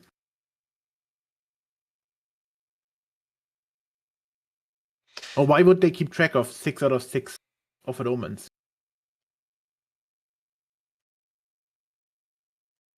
Because you have offered them and can do so again, presumably. It's like once you've randomly rolled one, you could use it Oh, again. maybe. Yeah, that could probably be the case. I don't know. We'll have to see this because there's also omens offered 4 in the right side, but then it's 6 out of 60 in the left. So I'm not sure. I have no idea what exactly this is going to be. So Matt, yeah, it would be funny the thought of like, oh, the religion gives you nothing because they don't believe in the god. They don't worship the gods, so they don't get buffed by them. But like so the catch is there's religions like there's religions for god of summer and the sun, and following that religion will make you better in hot climates, that sort of thing. And there's one for winter as well, and they'll make you better in colder climates because there's a lot of places that are too hot and too cold in this setting, and the religions will help you if you are in those environments.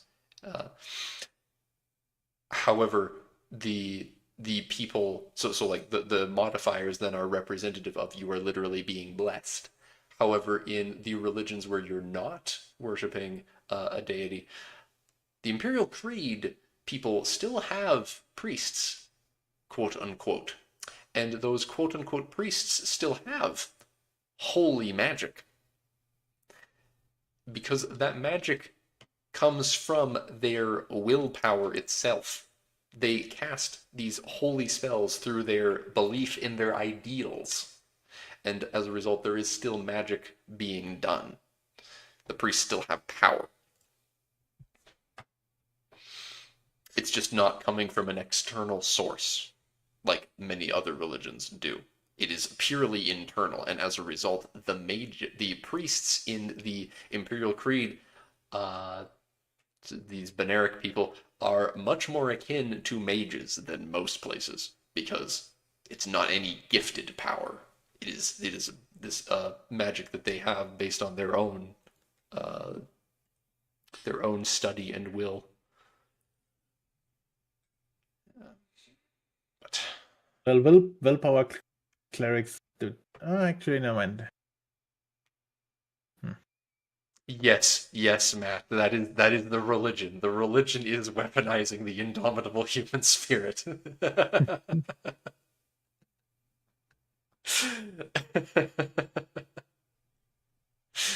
it, it it's like the whole religion is just like such a memey. Like I can picture someone doing the mewing, like his chiseled jawline.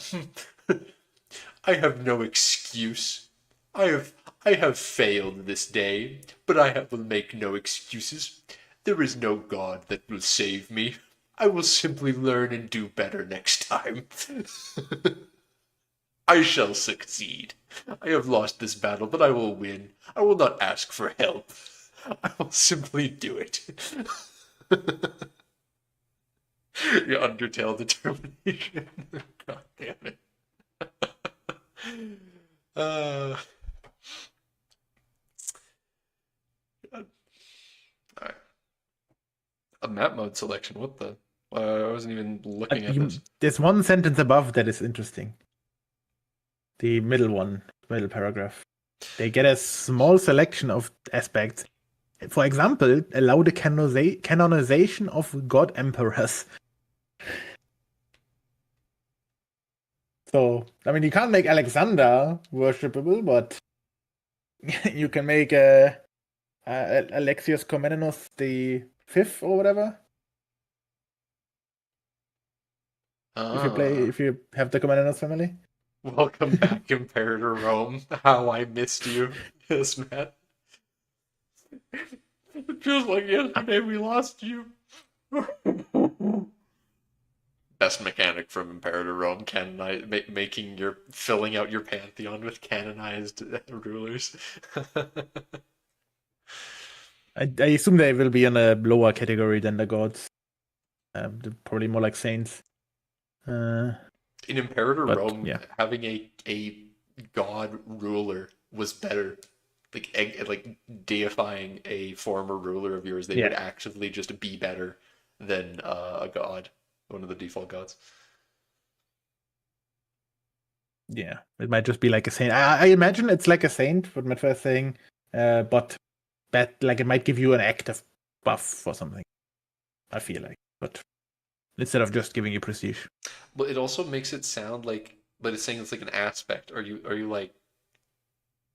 Is it like it's like 61 now? It's like you had 60, now you have 61, and it's like it's an aspect of allowing it. It's by default not allowed, but it's an aspect that allows it to happen, and then you can start canonizing people. It's literally just aspect allow canonization of god emperors. That makes sense, yeah. But because it's god emperors and not saints, they're probably a bit stronger. Yes, I would imagine so. And after all that, we're finally at April 1st. Jesus Christ.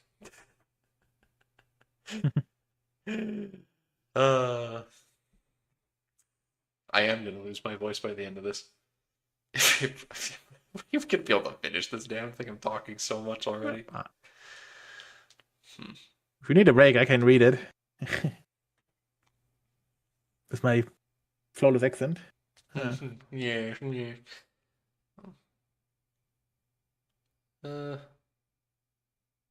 I can keep going for now, at least. Yes, miscellaneous content. Well, okay, that's not. Yeah, this co-emperor. He lived to 91, so he gets extra health. He rejected co-emperorship, at least to begin with. Huh. Court of intrigue with Anna. Anna de Savoy is she's a really good character. I have to respect her. But his position as head of cabinet will also put him in a prime position to take over the regency, as he historically did upon the death of Andronicus III. Oh. We're also introducing new subject types. Yeah, I've been curious about this. I did dip down and notice the Pronoia and Aqueducts, which they did in EU4. Subject strength impact on Overlord minus 50%. So it's they're actually more loyal. If you can have more of them without becoming disloyal. But they unlike fiefs, they don't have a base increase of loyalty.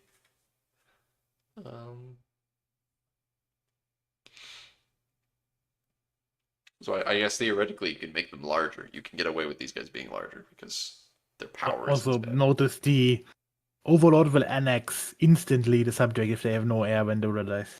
So you can easily get them back. This is reminding me of the fact that France can't make appenages, which is weird to me. I don't, I know France is allowed appenages, but they can't. I don't know how they Can be make new them. ones. They make people into appenages somehow. It's really weird. I wish France's appenages are so neat. I wish that Savoy could make them because Savoy starts with The- a couple appenages, but they can't. No one other than France can make them. It makes me mad because I love the system. Yeah, for France making them, I think it's more of a you make it so that it's possible, and then the country itself can ask you through the 100 Years War interaction. Yeah, They don't as a ask. player They you just can. make you into Oh, one you somehow. don't? Yeah, I never Oh, gotten okay. asked. I don't think Huh. so, at least. Hmm, I don't know. Maybe they have some sort of interaction. maybe. I've not played France. Conditional land grants from the emperor to military officers and officials, which evolved from temporary tax collection appointments into hereditary holdings combining fiscal and military duties. It is more extractive than a vassal, giving gold, sailors, and manpower to the overlord, and increases the owner's monthly legitimacy, but also pushes towards decentralization. These just seem fantastic. Yes. These seem absurdly good.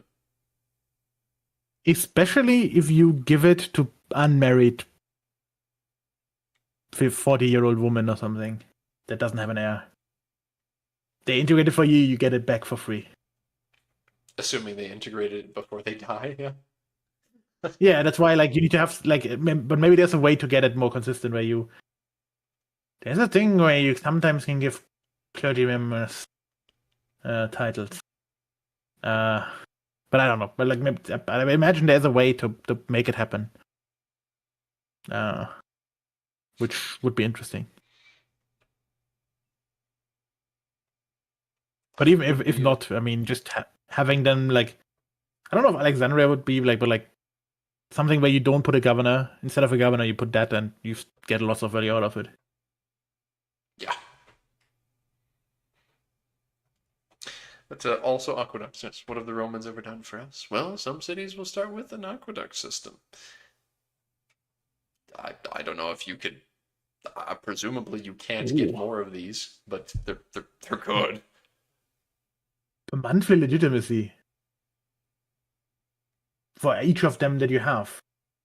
That's a big modifier, unless they change the monthly legitimacy as well. Uh, Local monthly development growth 10%, food production 15, prosperity, disease resistance. This whole thing is and look at Yes. it's input goods, cash money. Yeah. Uh, Sheesh. Well, that'll help Constantinople a little bit with the Black Death, I guess. Yeah. Yeah, that as well. Yeah. Oh, an ally of Martin Luther, fascinated by the Eastern Church. When the Reformation happens, the country housing Philip Melanchthon will be able to petition Byzantium for assistance. They respond either choosing to look upon Lutheranism favorably or aloofly ignoring them. So, Orthodoxy could get a positive opinion, presumably, of Lutheranism. Yes. Greek fire. The secret was so closely guarded that in 1337 the recipe was lost to time. However, the Byzantines had a cultural memory and fascination with Greek fire.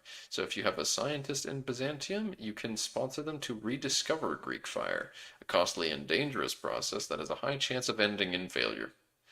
If the scientist succeeds, the secret of Greek fire will give you access to siphonus fire galleys, which will aid you in defending the Bosporus. Very good. It's always fun when they find ways to do that. Yes, but it's sad that it's literally only in H2. You won't be able to upgrade them, I presume. Actually, it does. It does show an upgrade. I don't know if it's upgrading into a normal galley H3, but it's Like you get it and then it's gone like after H2, which is sad. That's the case. I mean, maybe you Yes, can keep yes, them around and they're still Prattler, useful. Lennon is back. Yes.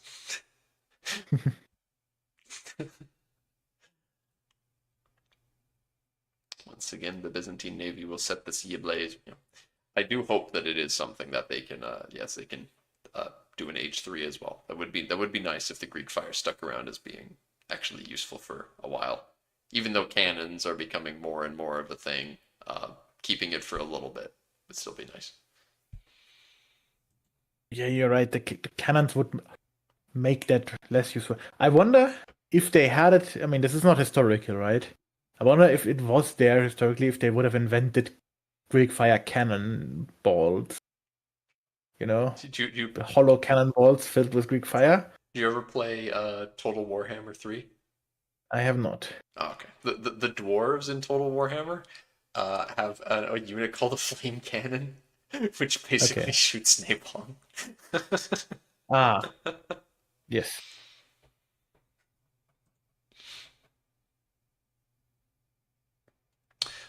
And then the change. Yeah. This okay.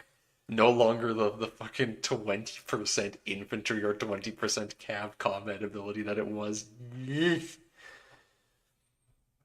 So, yeah, much smaller stuff, all things considered. Um, Scales up to a little bit of innovative and humanist expected diplo spending down for Latin and Selling selling efficiency? efficiency. I Selling don't think efficiency. we have seen that yet. I haven't seen selling efficiency, and expected diplomatic spending is also new. Oh, yep. Okay, Eric Shadowblade is here, not your Eric.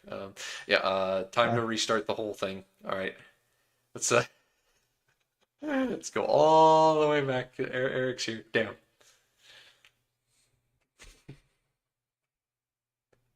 All right. Start at the end. Well, they're gonna need to skip ahead a few Tinto talks for that then. But uh, what did they change about how you get this societal values though? it's different. Like I don't know what it was before, but now it's more of like the engagement with the Latins. Do you like? Do they like you? The Latinas look for foreign support, while the It's uh, also Renaissance thought. Yeah, yeah. How much you interact with the yes, it's Franks and Italian republics. Yeah. Foreign support and renewal in time of mounting pressure as the empire expands into historically Romance regions, particularly in Italy. This outlook may strengthen even further, encouraging accommodation and integration with the Latin elites and populations. The illustration also changed to be less imperators SPQR and instead the Renaissance Italy, depicting their nostalgia for Pax Romana. That that does make a lot more sense. Less so it's larpy, it's but it's yeah, it's less of a Roman. You won't get a Roman culture, I think, with this. Before when it came out, we were like, oh, maybe you can actually get Roman culture. yeah, Don't think you get this with this. definitely before I was it was going down that road of like, bro, if you get to 100, if you get 100%, these motherfuckers are gonna give you Roman as a culture. It'll be like the one culture in the game that actually uses Latin language. Uh, I still think it would be neat if you somehow could get it because I'm a bit of a Rumaboo. Yeah, yeah, I don't know how you less of a justify it or Bizaboo, make it more of a work, but Rumaboo. um, I do think it would be neat if there was a way to make it happen, but I don't know how you justify it. I I am a don't big fan either. of the concept of restore ancient thing, or like, because I mean the whole concept of the I Renaissance is feel reviving, like looking back to Rome and all that. I I love that feel stuff. like if anything, it would be the other way as a Italian reforming the Roman Empire and being like, maybe we should start like actually using Latin like more and integrating it more. Yeah, But be more of a Catholic thing. rather than an Orthodox thing, because Definitely. Latin is still alive with the Catholic Church. So then you would reintegrate it, and then as like Italian culture, if you form Roman Empire, maybe and are Catholic or have liturgical language Latin, you can. I think doing it with the liturgical language would be interesting because then you can still do it as the Byzantines. You flip Italian, you change your liturgical language to Latin if that's possible. Should be possible, no? I don't know. Yeah, I But mean, that would be something like that possible would be the gameplay-wise. way. Yeah, something like that would probably be the way to do it, where it's would potentially make sense in the sense that you have some reformer that's like, yeah, we're making a new Roman culture now, we're Roman. Wouldn't really do anything anyways. But I'm a big fan of more culture stuff like that. Here's the thing. I remember people were talking a lot about this. I hadn't seen it yet. The thing where you can see the Yes. country events and such. The event viewer or something, I would call it that. Yeah. It is good, Constantinople, the especially decaying city. Oh God. I like it a lot because it's live showing you if you've met the requirements, and it's showing you the time frame for like when it happens. Like it's really good. Yeah. This is very good. I Even do like this a lot. I do think it should be locked behind a game rule potentially. But I think now they are like overcorrecting and they're just making it for everyone. But I feel like this should be an option that you can disable, in my opinion. If you want to, you know? Perhaps. But I don't think that's the case. They haven't, otherwise I would have mentioned this.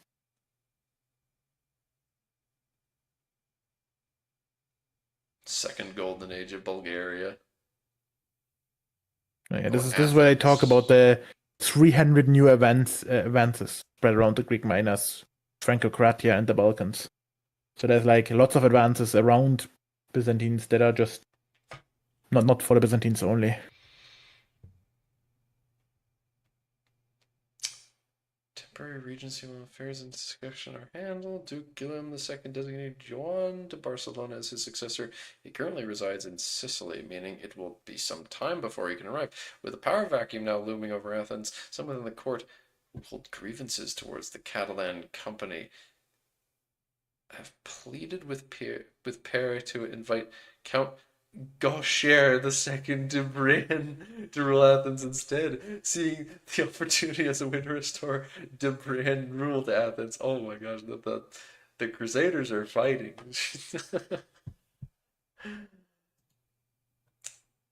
What in the heck is this? Is this a Latin Empire government reform? Looks like it. After the Fourth Crusade, the Eastern Roman Empire was partitioned among several Western European families, who then founded a series of Crusader principalities. Well, these Oh no, this is politicians, they were a constant threat to the empire. Oh, Athens this has is for the this. Crusader states. Yeah, Yeah, the Crete as well, right? yeah, yeah. What Allows does wars within Franco-Croatia? yeah? What? What is Franco-Kratia? What is that? The Franco-Croatia is the other name for the Latin Empire. What does that like? Why would What they does that not be mean? allowed? This is what I'm wondering. Like, Why who's would not allowed to yeah. declare war? Do they have like a defensive alliance? Most of them are vassals, though. What's going on here? Yeah, this I didn't notice this. I don't know. This is a really good government reform. Let me look at the responses. Culture capacity plus 2 is really good. Yeah, Non-culture non-cultural levy levy is also sucks. like it's this actually makes it viable to stay French, Yeah. especially if you don't keep it if you don't are French. Like if you need to be like Franco, but But I love the name is basically just in Latin saying the partition of the lands of the Roman Empire. yeah, there's nothing about the Franco-Croatia in the responses. Unfortunately, they do talk about the different type front face that they have added as an accessibility option, which I didn't notice, and you probably didn't notice either. No.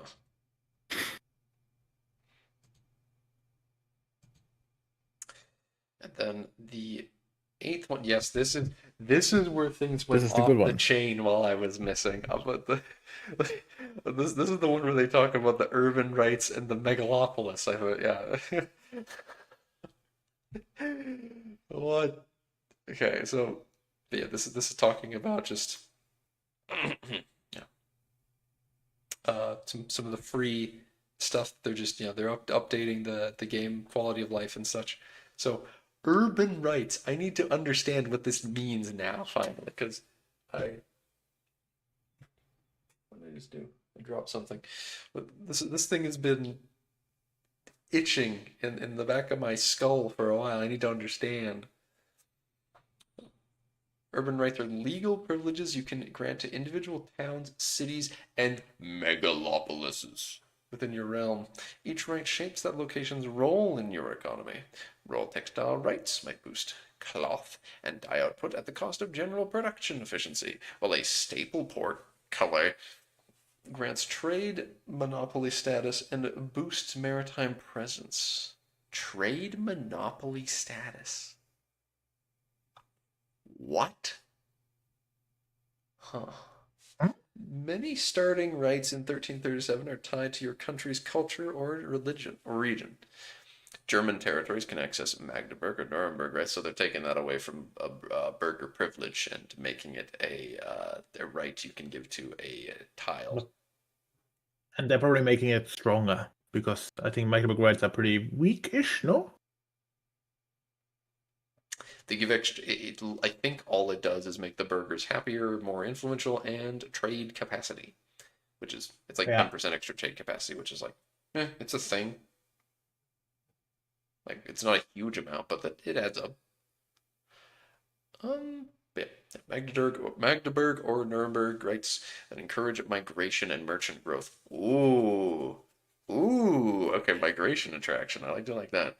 Iberian rulers have access to the Um, various pharaohs, and Scandinavian rulers can grant Bergschlag,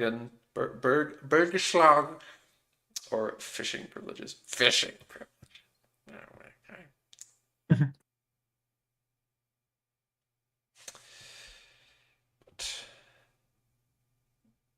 Building just levels. keep the merchant growth in mind. Just keep it in the top of your head for the Magdeburg rights. It will come up later. Merchant growth. Okay. Oh, that's right. I do know what that's all about. Yeah, I remember hearing someone saying that all pops can grow, uh, Mm-hmm. which is this is a good.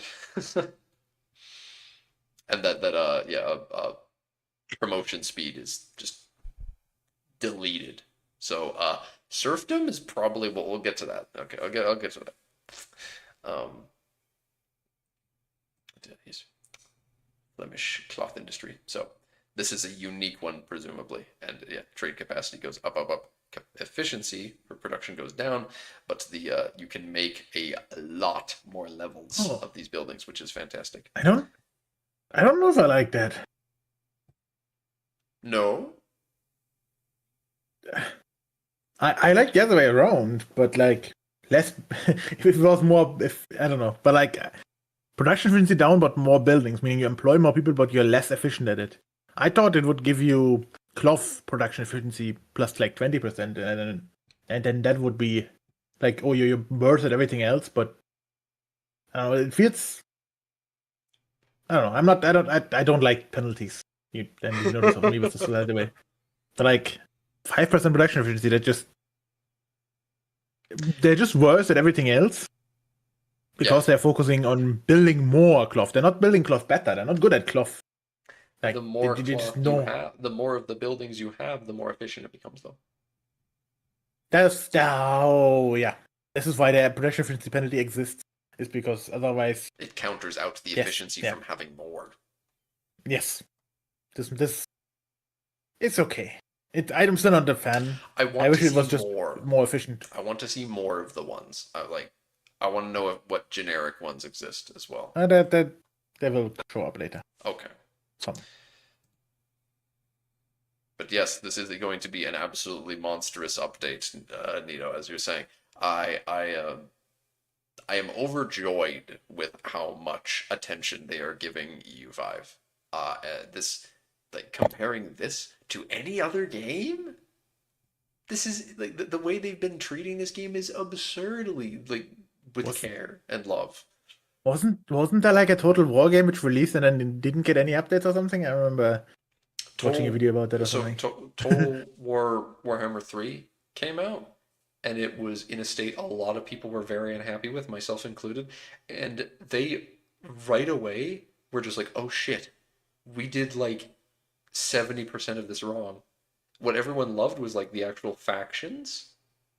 Everyone, like, they loved like the units and the factions and stuff in Warhammer 3, but the actual gameplay was like terrible. Like the map and like what you had, your objectives were and stuff was Yes. terrible. So they basically just shut radio silence. Or like, fuck. So they just sat there and waited until all the complaints came in, and then just hard focused on trying to fix that problem. Um, and it took a year. So yeah. Oh. And then there was Total War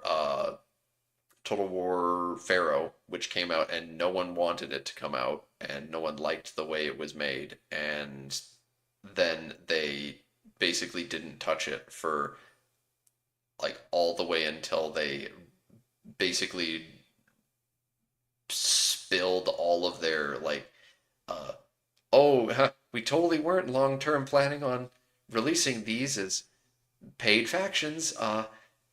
Here's all the guys from the previous Bronze Age game we made.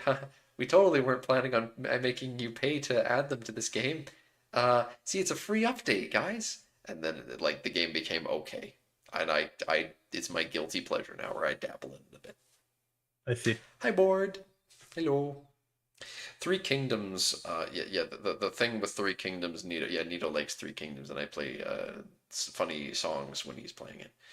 Um, when Three Kingdoms had like a lot of content, but then they stopped working on it because they wanted to make Three Kingdoms 2, and then Three Kingdoms 2 never materialized because they had a bunch of layoffs due to something. They there was some really dumb game they tried to make called like Hyenas or something, and it failed catastrophically, so the company had to downsize, and then they had to cancel a bunch of games in progress like Three Kingdoms 2. So it'll probably never get made. And now Three Kingdoms just languishes there as an unfinished game that is lacking in a lot of content, despite having an amazing base. So there's my small rant about that, and the I fact see. that EU5 is amazing and I love it, and they put so much effort into updating this thing and making sure that it stays, it's working ever towards the being the best game it can be. Uh, Yes. didn't they downsize after the failure of I don't know about City Skylines stuff. So That was a different development studio that was published, or was it?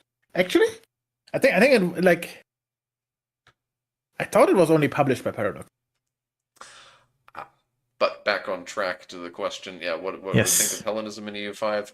Good, good. It looks very very interesting, and we most definitely, when it comes to modding, are gonna mess around with that. There's a lot of religions that in our mod are gonna be able to make good use of that baseline system, and as well bureaucracy. We talked forever about Also, bureaucracy for a bit there. yeah. Also, they could have done the easy way with Hellenism and just give them gods and just do the vanilla like folk religions thing, but they went above and beyond to give them their own unique thing, which is Indeed. good. It's very good, and it will be a fantastic baseline for more pagan stuff. Uh, Yep. Presumably I they'll hope though that expand if they do more Norse as pagan well, I stuff, that imagine. yeah, I hope though that they make it different. Yeah, yeah, Because that's the fun part where you have different mechanics. You don't just have omens and the god again. yeah. They've got those unique religious aspects. They've got the multiple of, and then there's the storytelling of the way that it Yeah. starts when you first Yep. convert to it, and then you can change it where yeah, that's really fun. I love that. And when it comes to mod stuff, there is a place in our equivalent of Europe that is experiencing a similar situation. I'm talking about the Welsh dudes with the Smags, where they've got their tree and stuff. Yeah. There's some Yes. heritage, there's some heathens, quote unquote, still there that would be in very small amounts, and those people that those small amounts of people that remain and like a couple tags with and small amounts of pops were would probably be very much in the situation of like, well, yeah, the religion's very much like basically gone, or it's like a formality at this point, and it's like, yeah, they're not really gods. The tree isn't actually a god. It's just a really nice tree, but like, but then you can reform it. Yeah. City rights thing would make market capitals really efficient with a bunch of high market access locations, focusing on what you want. Yeah, yes. You could. I love this. Like, I am looking at this from the perspective of, oh my gosh, I could find a place that's like, all right, if you find, especially like when we're talking about mod stuff, there's the one tile in, there's the one province in the island of Prax that we added where it's got both iron and coal. And like you take places like that, um, and places that is like if you got a place with like wool or fiber I crops, paper, wood, stuff like those combinations, those golden ratios, like dyes and wood, thing, or cloth. You get those things, and it's like, all right, gonna make like two cities here, where it's like, all right, one is the paper city, one's the cloth city, and then you just scale that to the moon, and then make your that's the market thing. center one of them, because then your market center gets a bunch of trade capacity. Um, anyway, I already play like this, so this is just gonna make my playstyle stronger. yes. I'm a Victoria, like I come partly from Victoria 3, where it's like when I started playing it, it's like a lot of economy of scale. You want to Mm-hmm. each stage should be one thing and focus on that, and See, so like that's what I do already. see, I make a gun city, a weaponry city, a cannon city, and so these like city rights are just gonna make me stronger. and right now you are like, because right now It's you good. in particular are like you are rewarded for the fact that you play like that. Uh, but also the reward is not as much as it feels like it should be, Mm, because the reward is there. But then I It remember we had that is, conversation during the game where I'm Byzantium, yeah. and it's just, I reached this point where I'm just mass building and I don't care. It's just get the buildings out Yep. just to make the goods, and then we have that realization of like, damn, the production efficiency malice just isn't like enough. So instead, it's in the other direction where an efficiency increase happens, where you give out the rights, and now it's like, well, yeah, you can hyper fixate on those specific goods and really have But fun also with like, it's oh, this is the city for this. Yeah. but also if you scroll down and actually look at the rights, it's a bit more broad than just one good. So you have a naval supply rights where you build tar and naval supplies. So you can build both in the same city. Oh, Which because naval supply. Yeah, yeah, yeah. So tar output kept when conquered. Oh, that's interesting. Oh, because the other one was Flemish specific. So here you oh get, wait, kept that? What? Wait, what? kept when conquered. So the city, these ones don't get lost, but this one gets lost because it's a unique Flemish one. But these But ones no, stay. it said look read above. Granting an urban right, most rights are lost when a location is conquered. In this upper paragraph. So Gross. why are all of these kept?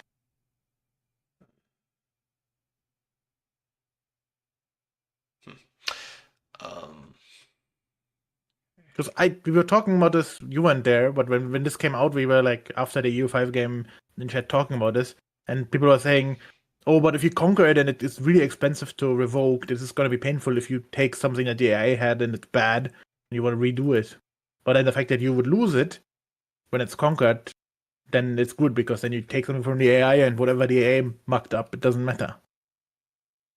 But it seems to be that for these basic ones, which is the AI is probably going to spam, it still keeps them, which is potentially annoying. Oh, good although, point. oh wait, it says under the picture that these are in the late game only, so maybe it's less of an issue. Yeah, well, let These me generic actually. ones, yeah. Sorry. Okay, let me just read through and hard like so we can really Yes. Because 5 government power revoking is far more painful. Yeah, I remember Nito was talking about the stability it costs, and he was upset that because it's a lot of effort to revoke it. Most rights are also lost when the locations conquer, so enemy rulers cannot simply inherit your carefully built legal framework. Some rights are mutually exclusive. Yeah, I don't know how many rights you can give to a location. One, I would assume. That's, I think, the whole point. So you need to choose, but it says some rights are mutually exclusive with others, so not all of them. Oh. Hmm. Oh, it says it. Keep reading. Okay. Each city, yeah, choose. Managing urban rights is a core part of shaping your realm's economic. Yep, town can have one, and city can get two, and capitals can have one more. Presumably, a megalopolis could have another one. It will probably say this. Yeah, Yes. would be cool But if they added something that used them as rural rights for RGOs. if they do I this, don't this know. needs to be on a province level.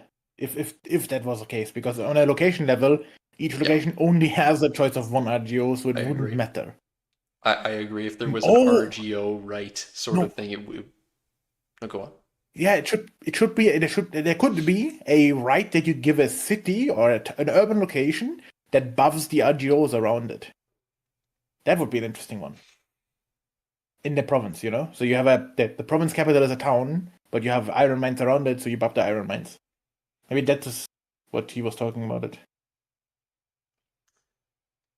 Because that could work. Where you're like, this province is all about this, so I give the province capital town this buff.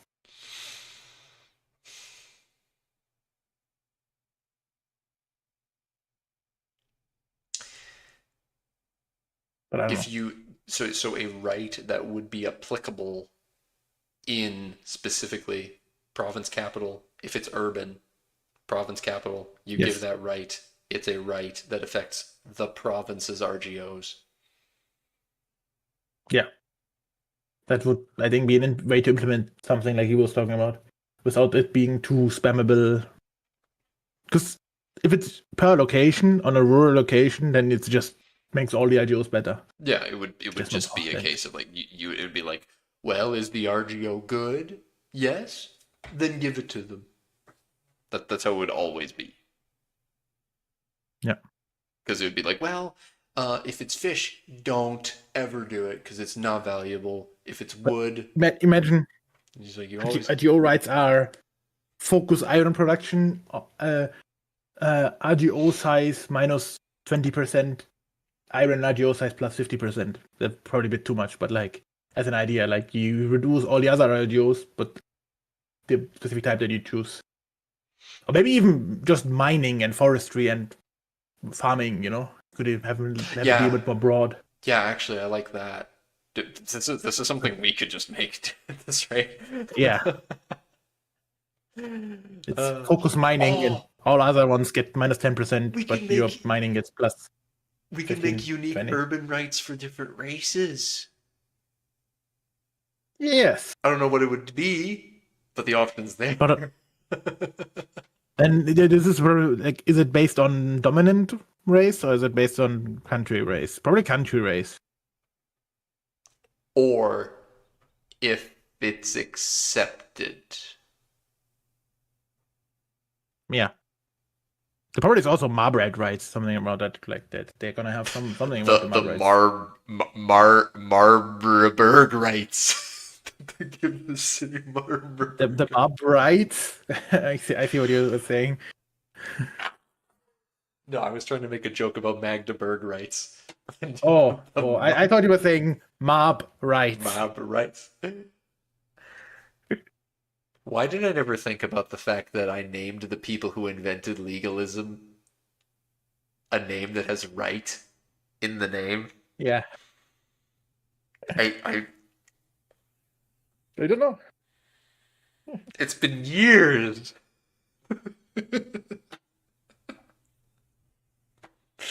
God damn it. It would be Yeah, fantastic. something like this would be possible.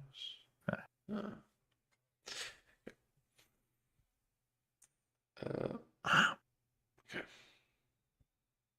These are the bottom ones are in the age of discovery, then. Discovery, you also get access to many new urban rights that allow you to diversify your economy. Which is the point where you start actually doing that economy of scale one. Anyways. I see Nito's playing Terraria? You're playing Terraria? What? I didn't know you had the game. We gotta play sometime. we gotta hop on Calamity, Nito. Let's go. Let's rush those planetoids. Yeah, but yeah, naval supplies, textile, yo, weaponry rights in books. They actually have icons. Whoa!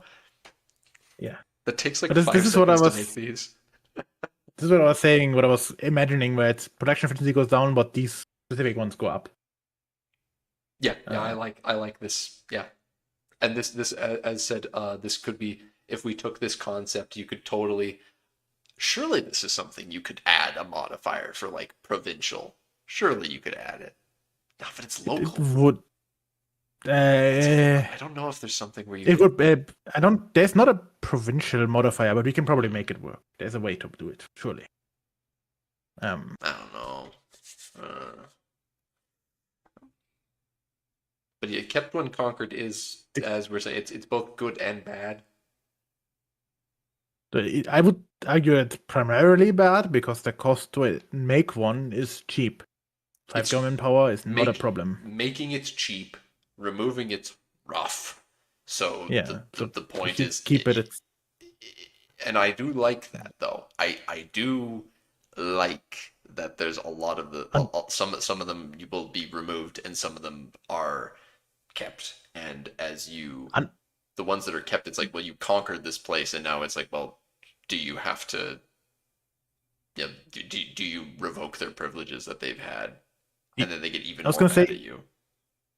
Unless the AI actually doesn't use them because they're too incompetent, and then it doesn't matter because then it's only players that are gonna have it. I certainly would hope they make use of them.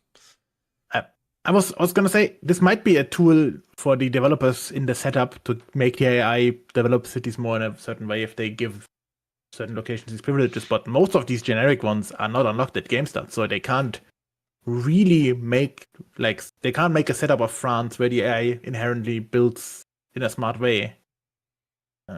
Because they can't give them all the different rights. You can't make a weaponry rights somewhere where they should be building weaponry. So this wouldn't work as a tool for them. So I don't know. I don't like the Kappa and Concord. but as said, the ones that are kept unconquered seemingly the later in the game. So but H3 it's not that late. H3? Oh yeah. You're right. Like I was just thinking late, and I'm like, well, that means 4 or later because it's mid or late game. Yeah. No. I assume is H3 where you get the tier 2 ones? No, it's H4. So it's before the tier 2 production buildings. I wonder when you unlock them. Where they tie it to, because H4 would make sense if you get the tier 2 buildings and then you could give the grants. That would make sense. But the tier 2 buildings are in 4 or 5, so they're 4. It's also possible that one of the ones that we haven't looked into much late that's already been made talks about this more. But it has a lot of possibilities. Would also be annoying to re-give the rights that the city's economy is built around. Yes, but the thing is that if you're taking land from the AI, who's to say that they're going to effectively manage that? Yeah. Unless, I'd like to think that they would be decent at it, but I can't believe. Yeah. I have no faith. The problem is that they're going to build. I can imagine that they make it so that if the AI actually gives out a right, that then the AI will actually play around that right smartly. So maybe you will see more of that. I can believe that. I don't know how they get the AI to make. They wouldn't necessarily make the rights effectively. Yeah, they wouldn't put them in the right counties, which is the problem, or provinces. But in the end, I don't know. Trade or do you have a little hopium for AI overhaul? No, we do not. We know no hopium in this house. Not for AI, at least. Trade orders. This was another thing I forgot about that was being yapped around about on the server for a while, while I was trying to blissfully ignore it. But this because this is the concept of, yeah, you tell the AI what you want it to focus on importing or exporting. So yeah, if you produce a lot of something you want to try and find valuable exports for, or you really want it to import something, yeah, you just add orders to the list. Which, This is great. This yeah, means that I can fantastic. actually manually import some things, but not manually do it, because manually doing it is painful. What are things? What are even things we wanted fixed? Um, Hellenism? I don't know. Yeah, that's actually the only real thing that we were talking about. We were really complaining about Hellenism because I played it in the multiplayer game and it just didn't work. It didn't have any aspects of faith. It was terrible. It had no text. A lot of different privileges and law and like text and stuff literally got deleted if you converted to it. Um, but Then I don't. it was not like a big thing where we were like, this needs to be fixed. Nito, you better not be booting up Calamity right now because I'm playing that with you. I'm warning you. I'm forcing you to play it, but we're playing it together. Stop launching the game. Okay. I don't. More stuff that 1.2 didn't. What 1.2 is this one though? This is 1. Or this is 1.2. Yeah, this is 1.2. Yeah. 1.1, but like we were happy with 1.1. Yeah. 1.1 was really good. I mean, the economic changes that they are doing here are good. So like, this is not.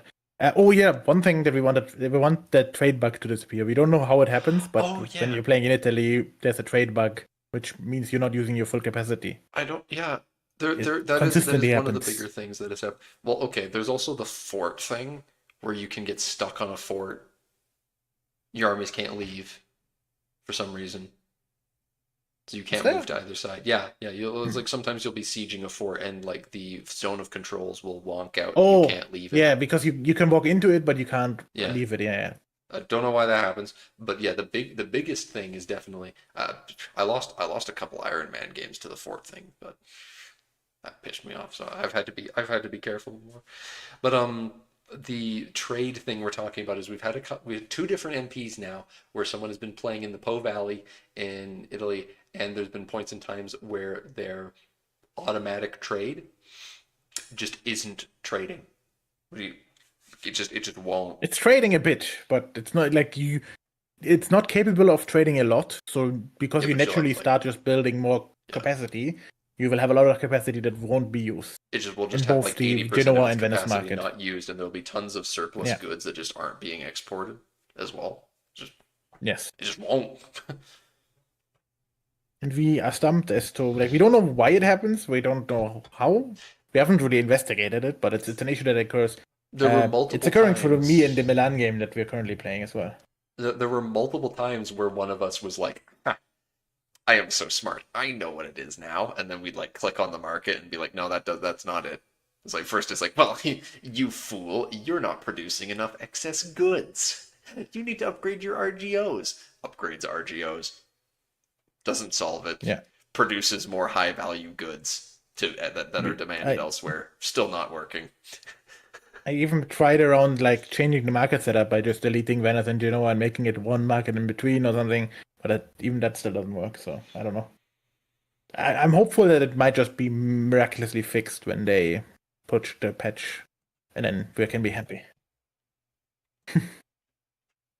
And if not, maybe we can with trade orders manually push out stuff to fill out the capacity.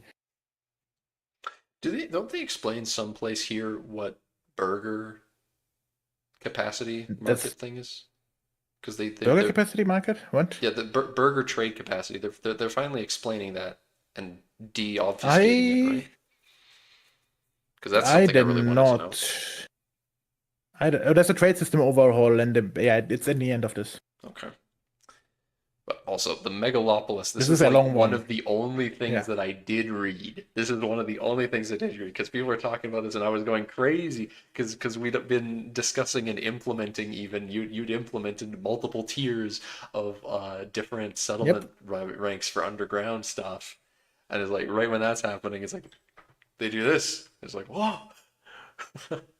You were even thinking if we wanted to make one for like our because we have a big overpopulation, so there Yeah. might be like an argument for it. We were thinking. That was so funny because Um, yeah, we were actually discussing. I was like, well, and we could just to make things different. It could be a unique thing if our mod has a rank higher than city because it feels like there could be. There's a lot of cities on the map, and there's a couple places that might be fun if they could become a megalopolis.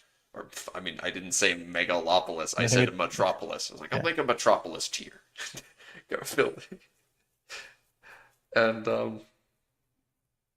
then the game goes ahead and is like, here's gonna be this yee ass star fort image. Look at this. It's like the icon.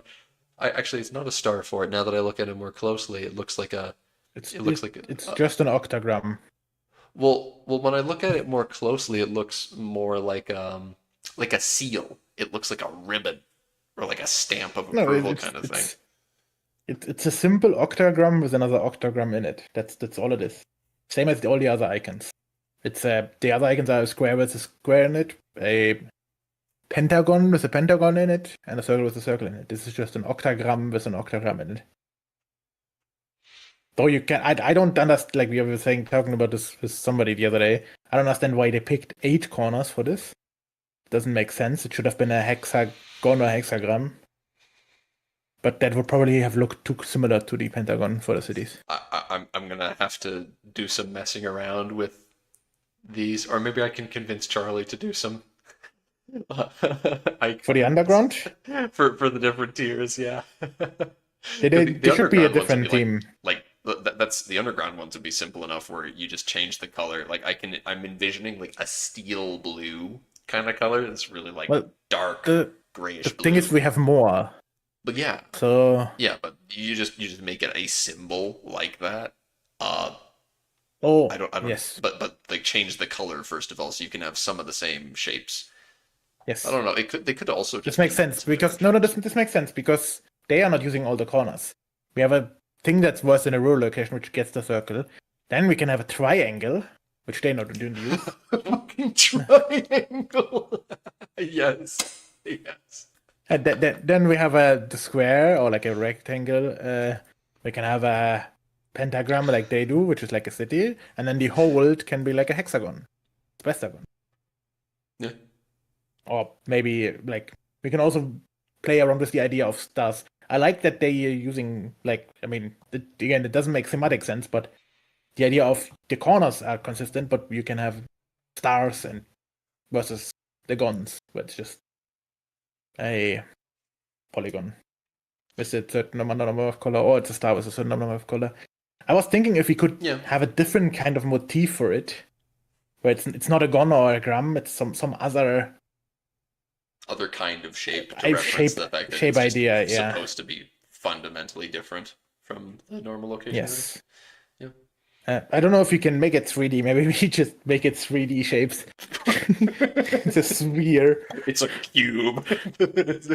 Yeah. You're just like, oh, A pyramid, a cube. I don't know. I don't know what it would be. A dodecahedron. Okay.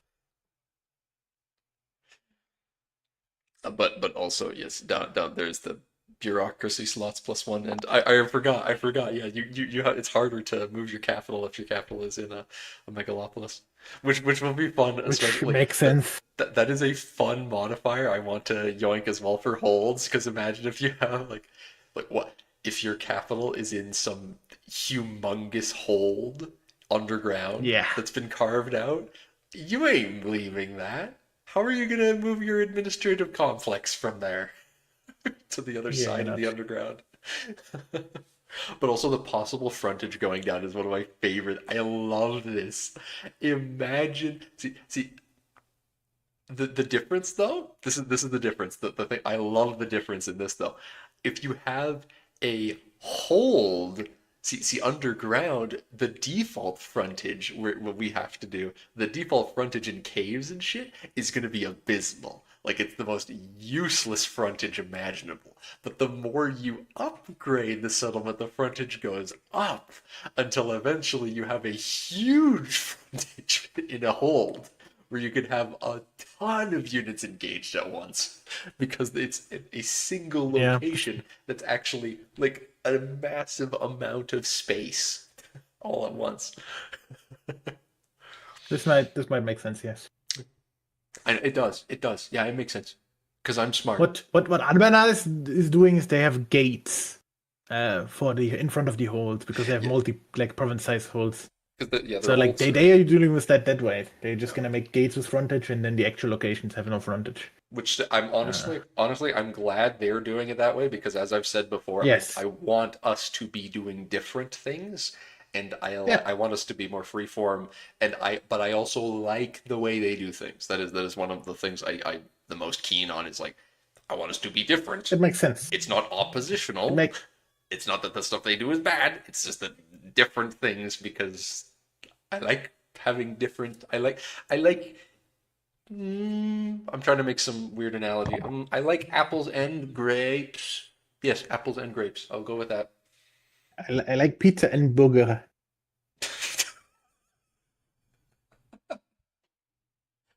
Why? Why does it have to be pizza and burgers? I don't know. It's the things that your American brains comprehend. If I say kebab, like that's not gonna be uh, I like it. like a common thing, you know. And I was thinking of rival American fast foods, you know, that you wouldn't get at the same location because like you don't. I mean, in Germany you do, but like in America you don't go to a pizza place and get a burger, and you don't go to a burger joint and get a pizza, right? So that they're rivaling in that sense. But I like both of them. Pizzas are arguably easier to consume and probably take the top spot for me, but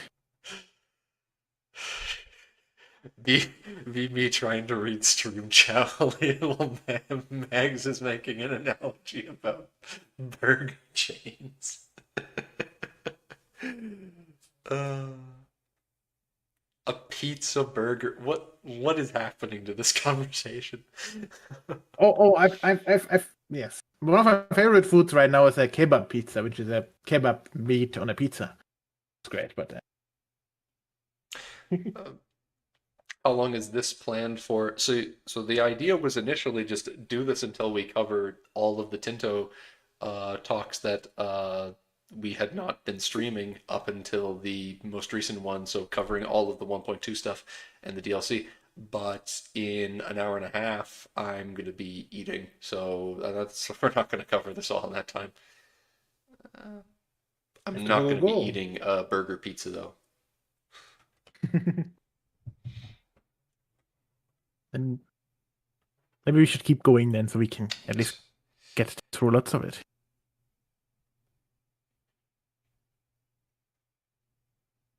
But I'm not sure if my internet is cutting. I think it might be having some connection issues here. Huh? Hello?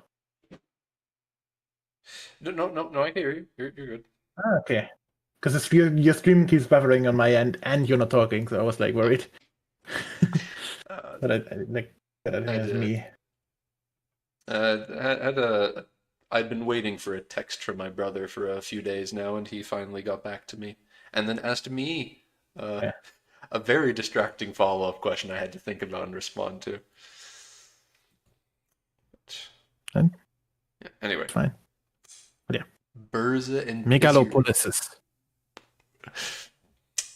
Megalopolis is this. So the way you actually get these things, you need, yeah, you need 400,000 pops in that location, and it also needs to be a market center, which is not that okay. That's easy, but but the catch with that is that they can only also wait. They need to be your capital.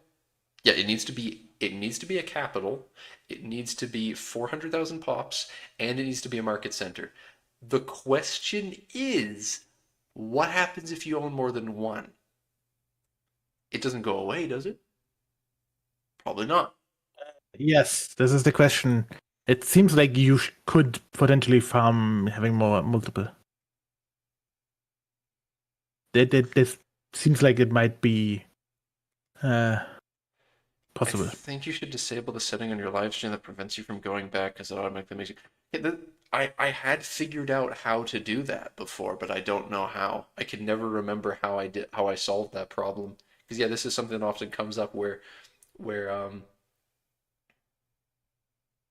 people want to yeah Oh the yeah. people want to go back and watch earlier parts of the stream. I It's used to have some people that would watch that would actively join the stream. Like I think Eric would still be one of those people who would be like he'd join the stream and would be like, all right, I want to go back. I got to start at the beginning. it's not only that, it's also that we are like Eric, I guess apparently also is buffering, so there is some issue on your side. I remember when you were doing this No. uh that I was kept buffering as well when I was watching these sometimes. And because we can't like just be delayed by 10 seconds, it's it's not fixable in that sense, you know? It's not something that I can Yeah. change while the stream is in progress. Unfortunately, I do know Yeah. that much. I don't. Uh, Live chat I replay. remember from the original Realm streams where I was watching you that it was an issue where you need to consciously enable it before, and you Hmm. kept forgetting, and then you just stopped. Yeah, I stopped being asked because I stopped having as many viewers. It took a long time for my Wow. viewers to recover uh, since those days, and even then the total views would never get anywhere near as much. But it's something in the settings on OBS. It's not a YouTube thing. It's a which is weird. It That it seems to be a thing on YouTube where you need to enable under your stream dashboard enable DVR. But I think, but that you can't be live. I'm not sure. Enable stream dashboard. Yes. Under wait, this should be the thing that is.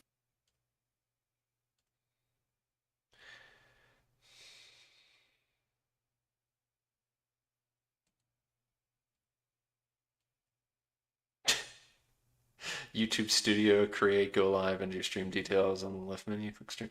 Oh, this might actually be something I can change now. If it, I don't know if this is worth it.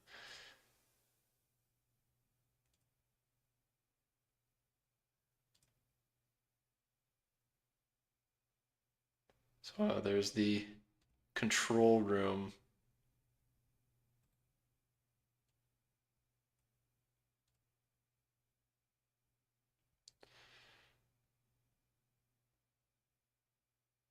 Um, Stream settings.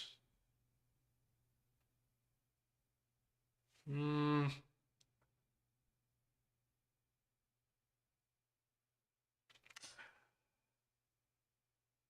Jeez, I don't know. This might not be worth messing around with right now. Yeah, More actions. No, no, don't want to accidentally delete it forever. So yeah, I'll look into this more I think next this might time be something to do before the stream, but yeah. because people clearly still Yes, care about this. So it's for me when I'm trying to start a stream, it's an option that I can enable before I start a stream. you don't start it through OBS though. You start through YouTube. Is that correct? That's where I'm looking at right now. Yes, Okay. I don't have OBS installed. I don't actually know. I couldn't actually stream Hmm. because I don't have it set up. But if I'm just going to the interface, it's a thing of enabling it there, and that might be the issue. So maybe you need to enable it in OBS so that when you start it through OBS, that it does it. But if you could start the stream through the overlay, it would automatically be enabled. That's I the think default setting for I me as think well. that there is something on OBS I can change that will allow it, but Moving on for now Yes. to finish the topic of megalopolises is that they take 5 years to make and take 4 times the glass masonry lumber of a standard city, but the payoff is substantial because the pop cap is doubled, also double free building levels, a second construction slot, and dramatically higher pop attractiveness across all strata. So you can, yes, you'll have innately just an immense amount of extra pops waiting to be employed from the different stratas. 200 base nobles, though, is funny because it's still such a small number. But the drawbacks to them is the fact that, yeah, among other things, integrating them is abysmal. It's already terrible to integrate cities. These things are just, this is prohibitively expensive. I can't imagine. Can you annexing a vassal that has one of these too?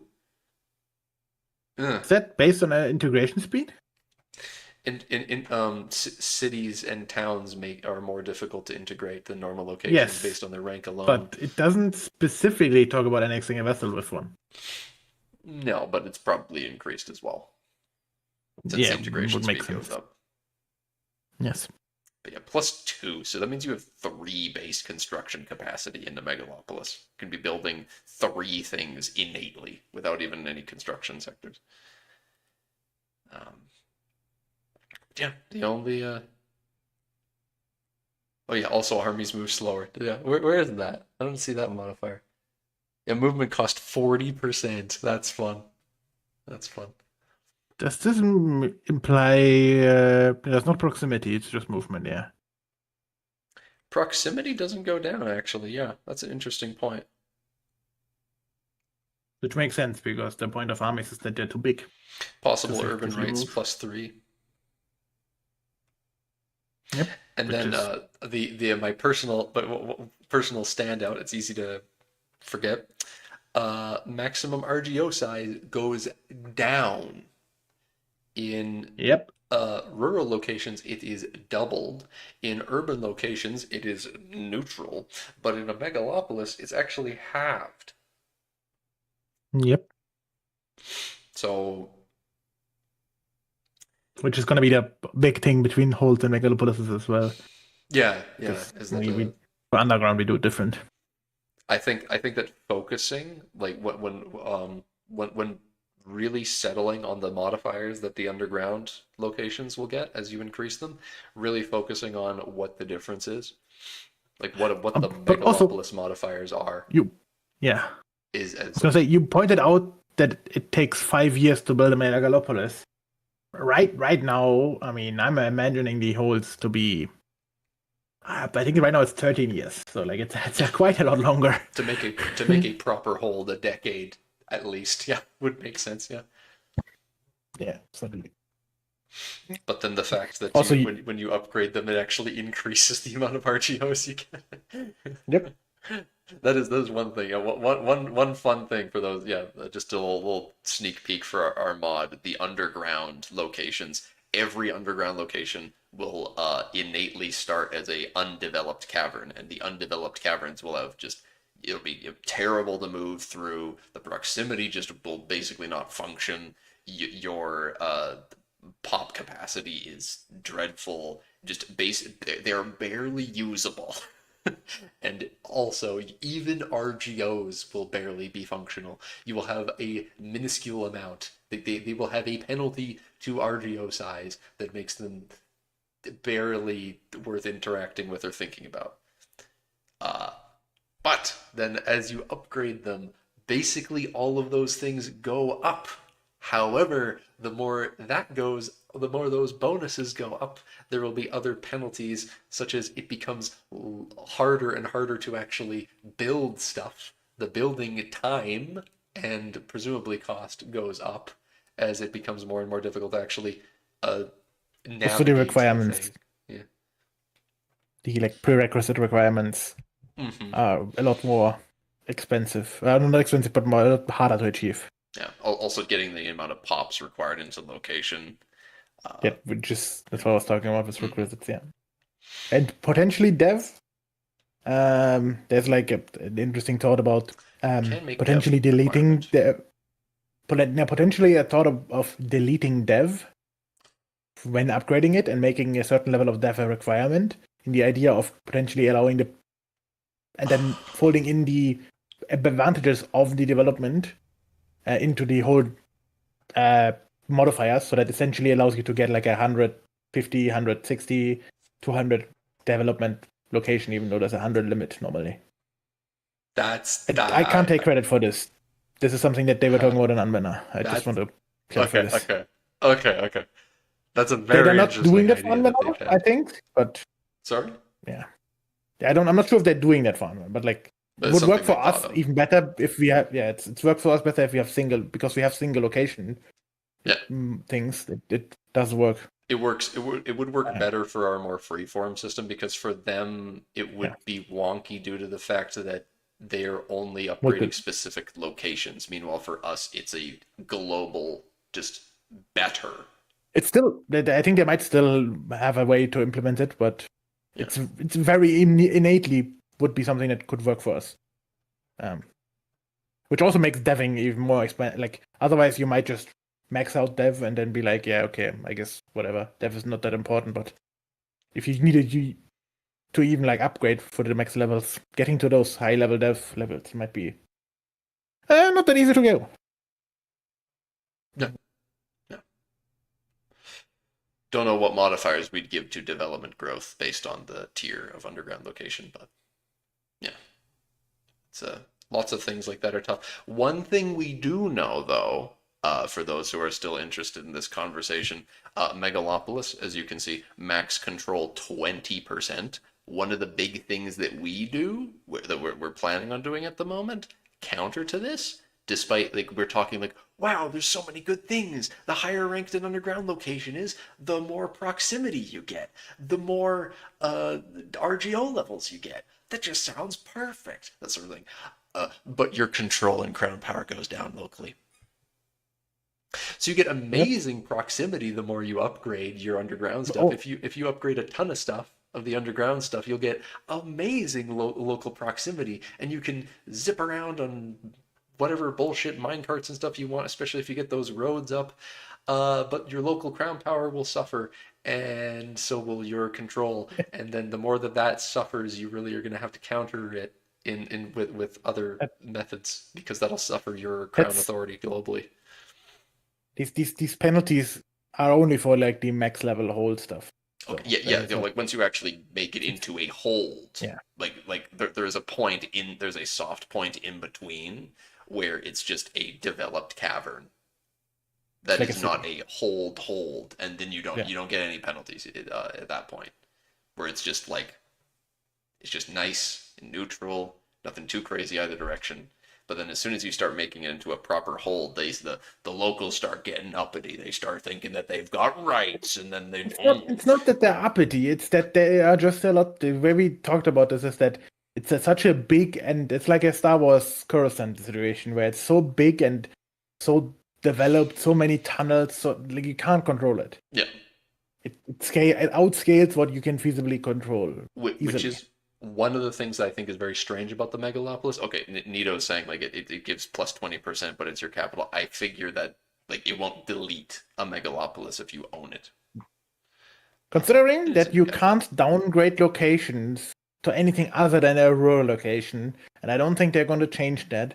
I have a feeling the megalopolises that are not your capital are going to stay. But Yeah. that's why it's expensive to move your capital so that you can't exploit this as much. So The that you can't just give it away to somebody and take it back later while making a new one. how many seats in the Senate do underground cities get? What Well, the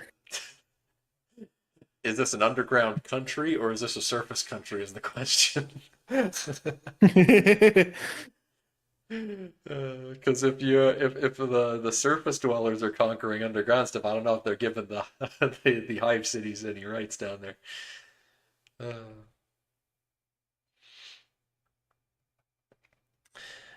um, but yeah. Anyway, it's just so fun to think about and speculate on the different ideas for what we as modders can do for our own project and how it differs from the ideas of both like what vanilla is doing for the surface stuff, and the like we're doing for the underground things to differentiate and make it like interestingly, notably different gameplay, and then also other mods that have underground gameplay and how what the different philosophies are, and to bring that home to talk about the difference between like the situation underground and stuff between our stuff and then Anbanar.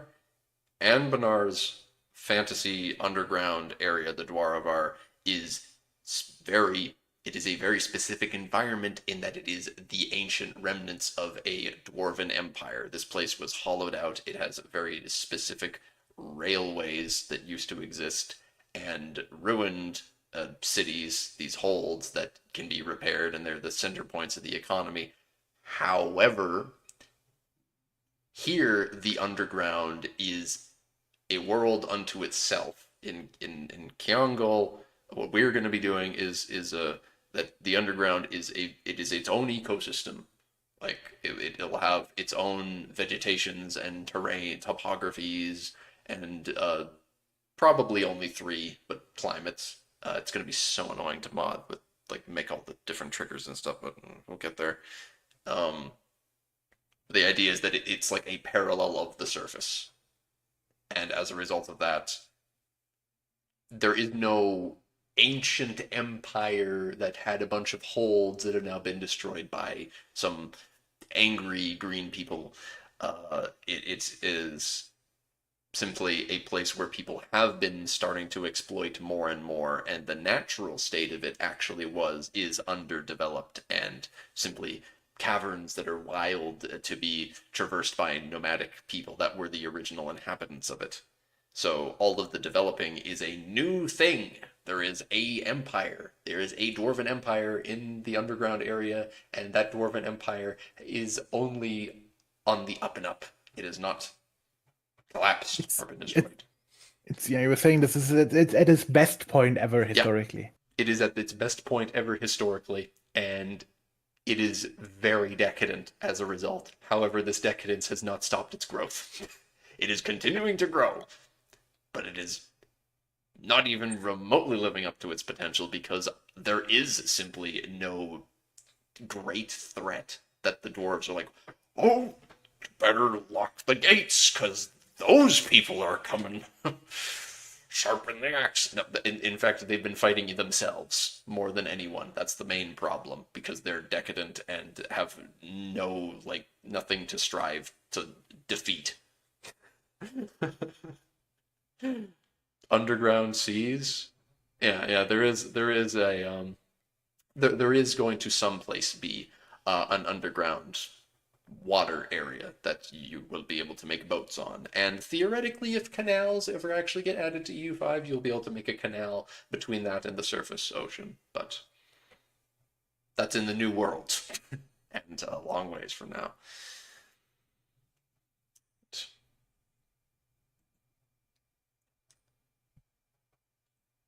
Let us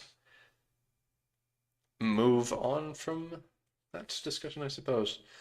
The dumbest thing I can think of why they make it expensive to move your capital is it's already 30 times of your income. Oh, yeah. Yeah. Jeez.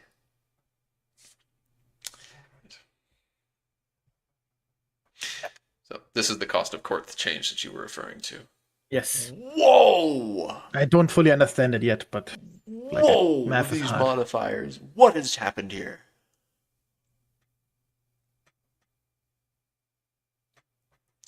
Aristocracy 18.75% is a great It's power different now. 35. If they changed this again. Before it was a fixed percentage of 10% with additive modifiers. So you have 10% minus 1% plus 1%, so you get to like 11 to 9% or something like that. Now you have a fixed percentage and then you have a efficiency modifier, which I assume would be like multiplicative. So the 10% There's a 10% cost of floor court required of the French is 10%, 10% of their economic base, and then that's modified by the efficiency. So Yes. plus 63.75% means that it's 16%. And with a 10% floor which is saying that it can't be reduced to zero. So that the floor is 10%. So you always have to some slice of your economy. You can't Okay. get it to zero. Yeah. Now I understand why that Which 5% means ain't all that big a deal. yes. Especially since you can't reduce it to zero. Like it's more of a thing where you will get increases in cost, and which you then try and counter so that you're back to the default 10%. Mm-hmm. I think that's from what I am understanding here. I This does mean that the flat legitimacy modifier is a lot more valuable now. yeah, I and think because it's easier. I am we haven't gotten to the pop growth, the like every pop growing yet, but like I am Yep. starting like it's gonna feel, I think, a lot more like free subjects and plutocracy are like actually on par with the alternative, because this is bad. This Well, it aristocracy, depends. that's a oof. It's not that bad. It's plus 20% of 10%. So it's what like 0.2% points instead. So it's 12% It's an instead of extra 10% 2% cost. of your GDP, Economic base, but yeah, I guess. which is worse than like it's worse. It What was it is before? Before you two could get two like plus 5%. two 2%. Oh no? Um, What was it before? it And was I'm gonna like look it up. so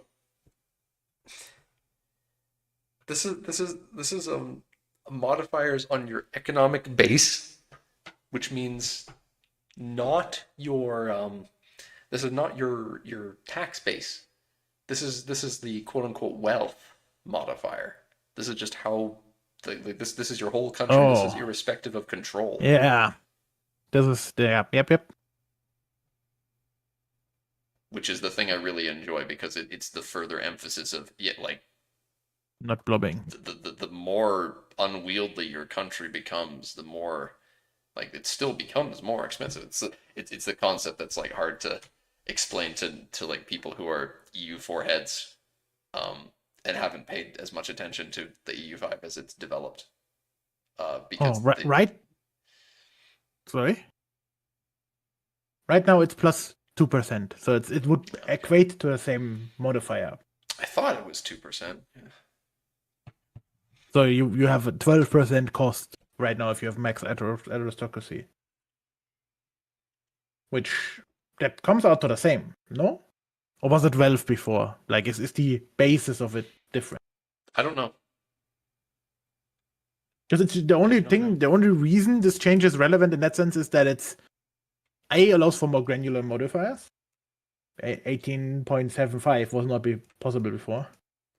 And Yes. B, it prevents that you can't like it reduces the penalty of stacking modifiers a bit, and like the advantage of it as well. I don't think it otherwise has a big like it's the whole thing of efficiency versus cost. Like the minor changes to it are not different. It's just when you get a lot of changes, it changes the way it scales. I still, yeah. It also doesn't change the fact that as a republic, you just don't pay for it. Which they Which is, really should change. It's a little more important for like theocracies. It's still relevant for, yeah, but they for still need republics, it. it's like, come on. I'm Surely not a doing it republic of as all Milan. things, like of all things, Yep. a republic should surely need to keep its republican tradition high. What does it legitimacy give? Like, does it give you crown power? It gives you crown power. It gives you 10% crown power at max. Yeah. Yeah. So like the republics arguably should also give you 10% crown power, I guess, because you don't have less sources, so it is actually more impactful than the legitimacy crown power. If you had crown power from republican power. Because it makes sense that you would invest in it to legitimize your republic. I don't know why that's not the case. I'm not sure what the idea behind that was. Maybe there was something and then they didn't implement it properly or something. I don't know. Yeah. Buildings. Colonizing nations can erect a colonial administration in their overseas territories, converting distant possessions into genuine trade assets. Back home, a new line of urban buildings traces the arc of early modernity from Renaissance learning through the Age of Discovery to absolutist governance, steadily concentrating control and crown power in your hands. This is funny because you'll see like, oh, can build in a town and city. Where's the Yeah, not the megalopolis symbol? megalopolis. Yeah, I had the exact same thought. Yeah. The reason why they didn't do that is because it should be your capital anyways. So you're not getting the. I figure it's just because they haven't finished developing it, so that they're going to need to Yeah, eventually go through and add all urban buildings as being able to be made there. potentially. Arguably, it would make sense that they have an urban buildings trigger instead of each of the different types. But they probably haven't done that, and they're probably not going to do it. But it would make sense. Once they have Yeah. 3 types, it makes sense to like have just one trigger. It might also be more efficient for the game to run a trigger instead of. I don't know. I'm just thinking about Right, how that building annoying is it's sick. gonna be. Like there's gonna be times where like there will be an update and there will be like a new building and we'll just forget to update it so that building can be made in underground locations. And it'll be like, Yeah. God. That's what testers are gonna have to be for. It'll be like every update. It'll be like, can it work? Is it working? It's also good if it is also good if we don't need to touch it and it still works overground because then we can selectively add stuff. That's true. We do get to specifically Yeah. choose then what is and isn't able to be built in underground environments. Most things should be Oh, both, yeah. but Sorry, I just saw Nuro's chat comment that republics shouldn't need crown power, but rather the power of the people in charge. Which that makes sense. The idea that as a non-monarchy, you're not focusing on crown power, you're focusing on empowering your ruling class, which I disagree. doesn't work with the game mechanics. Yeah. It would work if in like Victoria 3 it works, but it doesn't work in game mechanics. And the reason for that, I appreciate the notion. Like it sounds on paper when you think about it initially, it's like, Yeah. oh, well, obviously a republic should want the burghers to be stronger. However, the burghers aren't in charge of a republic. The government is in charge of the republic. And part of the reason Yeah. that the game is so fascinating and how it represents the authority of the state, because the crown, realistically, the crown, I don't like the fact that it's always called the crown. It should be localized differently based on government type. For like a republic, it should be something like it should either be called the state or like the consulate or something. Maybe the idea is good. Maybe the idea then would be to change what crown power does based on republic, like different government types. The point though, is that the burghers means just the wealthy of the nation, and if you continue to give the burghers privileges, that is not making the government better because it's a republic. What that's doing, those privileges are privileges because that is saying the state cannot do X thing. You are giving them rights as opposed to you, the state. So it takes away from your power. From a gameplay perspective, it doesn't work because in a republic, you're burger maxing. You want to actually be able to tax the burgers, and them being super powerful means you tax them less, meaning you have less money. Like that gameplay loop doesn't work. In a theocracy, it kind of works by you just having strong clergy, because you're not taxing them anyway, so that it kind of works to give you like power that way and take power away from the other estates. But for republics, it just the gameplay doesn't work. And it makes sense what you're saying, that like there should be state power, but like, yeah, I don't know. Maybe that's something they will tackle at some other point. I think seems to me like actually makes more sense. The way like I like that the problem exists. The problem of the burghers have a lot of the power in a republic, and as a result, it's harder to tax them. It is the opposite problem of it's the idea being it's the opposite problem of a monarchy where the nobility is super influential. In the republic, you oftentimes end up having too powerful of burghers, and you need to try and curb them instead, because the wealthy merchants and stuff are the ones really running the show. I don't. Okay, I guess we went off, but like, the argument started that I was saying that Republican power should do something, which it Yeah, doesn't. So I don't know what they like. I think it would be it should. That's why I'm saying like you investing in it. It would make sense if it would interact with crown power in that sense. You know. And that's why I'm saying like because you want crown power to not if it's just crown power for monarchies, what you're saying makes sense. But if they make it state power and it's different than crown power, and then the whole balance of the power can also be different. Then it can give different modifiers in that sense, you know. I don't know. This is wildly off topic, and that is not relevant because we are not changing it, and they're not changing it. Of course, otherwise you would have heard about it. this is fair. This is fair. This is something that we want changed. Republic tradition needs to do something. Because somebody was like asking earlier. But the point of that whole thing was that Republican tradition doesn't really do much. What it does is useful, but not as useful as the money you're spending on it. Like, I would take it if it was free, but it ain't. Right. Yep. But yes, you're able to make these local councils, I guess, and then that give you just a pittance of crown power and authority that get upgraded over time, which It's kind of funny. This is what I thought the counting houses should be. yeah. In a sense. The counting houses shouldn't give you maybe control, but they should give you more taxes, which I guess is represented with control. But I thought that's what counting houses do, but they probably got nerfed before release or something. They and give just you give you local crown power, and then this building is also a building that gives you local crown power. But the difference is that the counting house is just its own building, and these are one that is weaker than a counting house, but gets better over time, I suppose. Well, the max control And makes also it better gives than the max counting control. house. Yeah. Yes. Yeah, the max one. Yeah.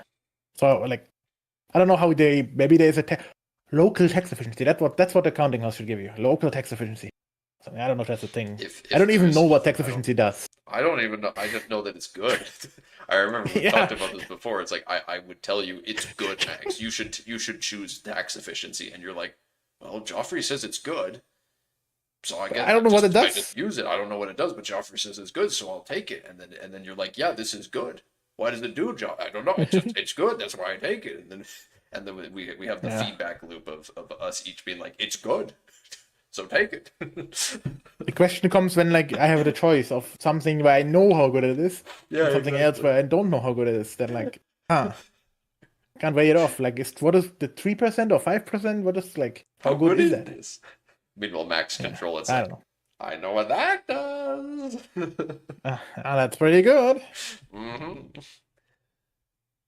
Right. But yeah. But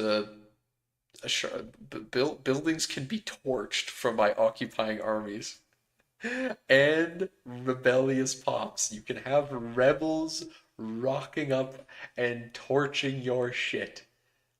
That's bad. I wonder if minor revolts will give you an event where they torch some buildings. They better. Honestly, they should. They're probably not because that's an oversight that is easy to make. Yeah, that's true. That is definitely. I bet it's something where it's like rebel armies will do it. That's what they say. Occupying armies and rebellious Well, I don't know. Yeah. Rebellious populations. It could be like a rebel movement even has an event that could do it. Yeah. Will sieges destroy buildings now? Yeah, I think that's what it means. The thing we didn't really talk about is the colonial administration. Is that a thing that you will build in land you personally hold, or is that a thing that you build in your vassal? I think it's in land that you own yourself. But then nobody's going to create vassals anymore. If you don't create a vassal, then you don't get towns. It doesn't like make a town or a market. Sure, but vassals are so horrible to deal with. Nobody will create vassals anymore. Surely it must be in a vassal. Colonial vassals are much better at managing the land than you, and they don't cost like all of your diplo capacity. However, if Oh, you no. Economic base. That's the reason why you don't want to hold it personally. that's Because it was like, even if also you true. get 10% control, like, say you get max control of 20 in your colonies. You have 20 control everywhere in your colonies. That would still be worth it. But with But we're economic probably base, it talking might like not be. it's probably something like the viceroy thing that the Iberians have, where it's like, here's a little bit of local procs. That's my Oh yeah, bet. it's talking about steadily concentrating control and crown power in your hands, so it is something you personally hold. It's not on a vessel, but yeah, But like the thing that I'm it picturing with this is like we're talking like you conquer Indonesia, you set up. I don't know. some vessels. Because I the think the game way I lets would imagine you that like the game picks specific areas. It's like, well, it's not within this distance of you, so you're able to make a colonial nation there as like a vassal type. the So I don't know. the, the way I imagine this is, as the Dutch, if you colonize New Amsterdam, you can you make it a city, New York. Even if you don't give it to a vassal, so you hold New York personally, but give all the land around you to vassal subjects, and make New York the trade center. Um, Meaning you have That sounds high so trade French. advantage and capacity. Well, you have high trade advantage and capacity from New York, but you have governors actually governing the inland areas, and you can actually extract some stuff out of New York that way, maybe. I don't know. Hearts of Iron. I don't think Mags or I played the Nope. Hearts of Iron. Do you play Hearts of Iron at all? Nope. Yeah, I didn't think I so. have like 50 hours. Board, if you do like Hearts of Iron and you want to discuss it with people, there are a large number of people in the JJJ server that play Hearts of Iron, and they'll do Old World's Blues. They'll play the Old World Blues mod in multiplayer sometimes. So if you ask around, especially in the heckin' the Joff Gaming channel. He is on the server. I saw that he He joined did the say he server. joined, So yeah. And if you, especially in there, if you ask around about it, uh, there will be people that will be happy to talk about it.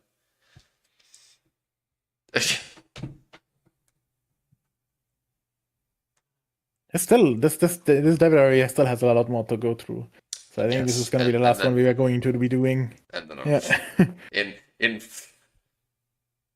50 minutes, I eat Yeah. roughly. All right. Oh yeah, I actually did read this one as well. The expanding RGOs. That Yep. simply put, the more expensive an RGO is, the more expensive it is to expand it. Like To the more valuable it prevent is. snowballing a bit. Yeah. Yeah. So, um, Well, does this mean that once you start building your lumber and stone RGOs up to get the prices down, they just keep getting cheaper and cheaper? yeah, Because you're keeping the price down, yeah? yeah, I yeah. guess. Because That's kind of interesting. the base cost of the good increases it, I think. The base cost of the good Um, increases it, but also or no, the base cost is just 50 no. like any other RGO. It's just that it's modified by the, now why is it 83? I don't get that. From default market price of, so Okay, it's so minus 33%. It's minus yeah, 33%, but then the base cost is multiplied by 2.5 for because some reason, which it's it cheap. doesn't explain. So it is explaining. So it's saying that it's minus 33% because it's cheap in pest. Gold is cheap there, but No, gold's default price is 8, no, so that's why it no. gets modified by 2.5. The 33% is from having cheap lumber. That's just a default. You have cheap lumber, you can build stuff cheaper. Oh, you're right. Good that the pet. That's weird because yeah, it used to specify which goods, but now it's just saying Yes. goods. Goods. Okay. Yep. Alright. And then Consolidated and into then a the single. price has an impact, which is 2.5, meaning the price of gold is probably pretty high. Yeah. I don't know what the base of market price of Well, gold is. default price is 8. Is it saying? Oh But wait, it's doing this on the default price? I think so. Oh yes. It's just So the more you can't expensive scale an it RGO down. is. Yeah, the It's more it's expensive an the RGO. yeah. Yep. I thought you could scale it, but it's not scaling based on how like you have lots of gold and your gold is dirt cheap. It's still expensive to upgrade more gold. It's just this basic cost to make it more expensive based on kind of what type it is. Yeah. I wonder if it has an impact the fact that they do it after the percentage decrease. I wish they would just change the base cost. And because like the 32% get taken off before the base cost is changed, technically that shouldn't matter because these are all right now these are all multiplicative changes. Like it's doesn't the order doesn't matter, but I don't know. There might be a scenario where it matters. I'm sure. Oh, yeah, Nito, you're saying that art because like some RGOs prices change over time, right? Like their base value? I'm pretty I think they sure yeah, there it. was something about certain goods having their base value increase over But time. how can you? But how can you change the base value of an RGO? I wouldn't know. I thought the base value is the base value that it has. It probably events like because it was pretty common in EU4 that there'd be events that would change the price of goods. What's Fish, default? for example, had tons of events that made it less valuable. Uh, there was an event. There's two different events that are famous in EU4 for reducing the price of fish to be useless. One being discovery of Newfoundland because there's so many fish in the Grand Banks that like it invalidates Europe's fishing. Yeah. And then there's just the Protestant Reformation Yep. where there's a ton less need to eat fish because it used to be that like well with all the Catholics they'd only eat fish on Sundays. The But the anyway, default market price is just the price that's the default price that's set in the code for the resource. It's the default cost, the default price. So like the elephants have 10. Gold has 10, but supposedly it's 8 here. So they does did it say they were change after all? reducing. Yeah, I heard. I no. I Ah, heard them say they were reducing precious metals value. ah. Yeah, so the default cost is doesn't change. And this is based on the default cost. So it Yeah. doesn't the local market price, the actual price doesn't change the cost. It's just a scaling cost based on how valuable the resource is deep by the default.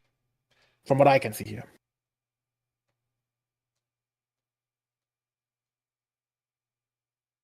But yeah, I don't still good. It still makes sense, I think.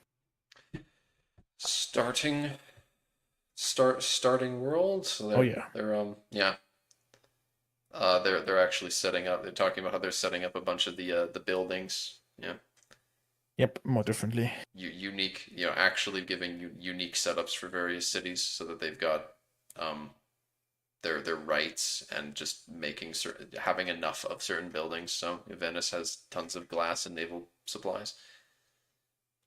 Florence is the cloth and dyeing capital of Europe. Well, rest in peace, Bruges? Question mark. Because Bruges 100% is at the current moment.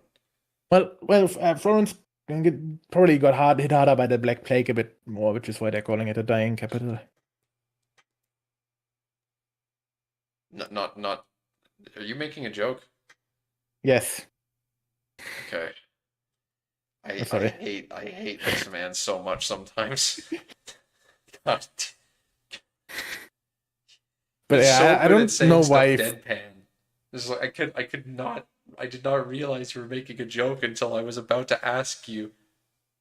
It's like so I was about to just state like no, you fool, it's not cuz they're dead. It's cuz they make dyes. And then I realized wait. No. Yeah, no, okay. I don't know. But why is I guess. Oh, Florence is the cloth. Wait, but dyeing. So does Florence makes dye and cloth? Yeah.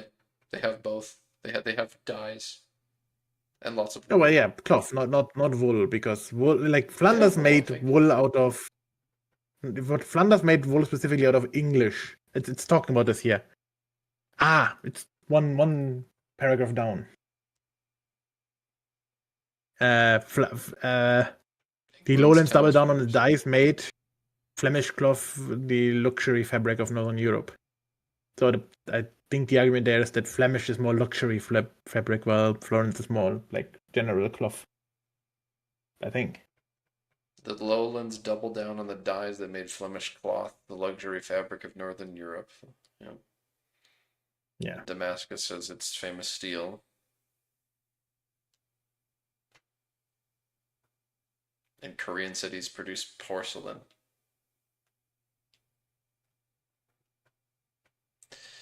India's glass production has Right. been corrected from an absurd level to a historically accurate low. India imported glass, not exported it.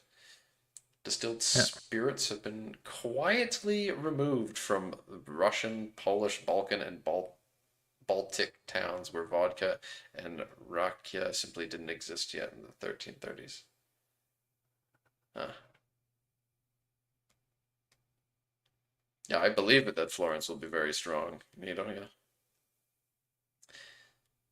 And when you load your starting bookmark, it states across, which is a weird, that's a very sus thing to say when you load into your starting bookmark. Yes. That's an Yes. immensely Yes. You suspicious thing to say. noticed. Surely they're not gonna do its second start date. Not on this patch.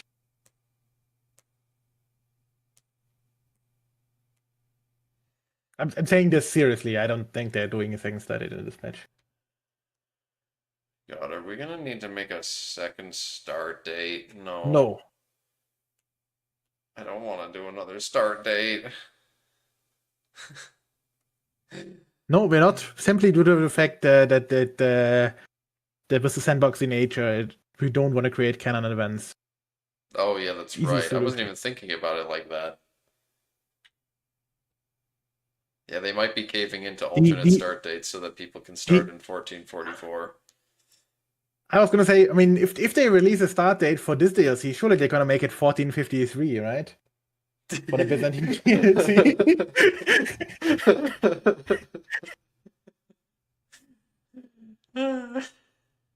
But I think if they add alternate start dates, I don't know how possible this is with history stuff, but maybe we do add an actual alternate start date where the setup is it's the same date, but it's what happened. What if it happened like this? You know, where it's not. It's what's in an old history. 1399? What's in 1399 board?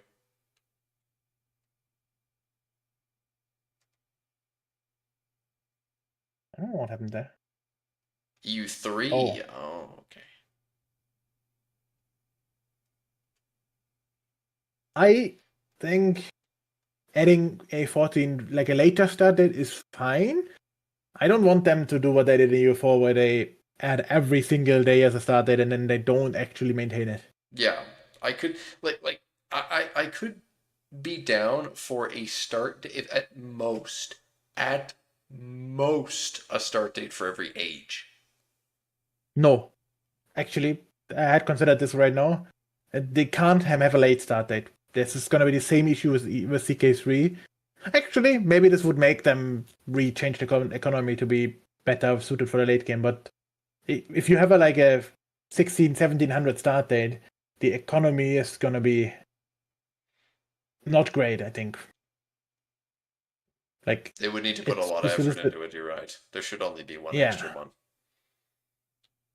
Like 1400 is like still kind of early-ish, but might be feasible.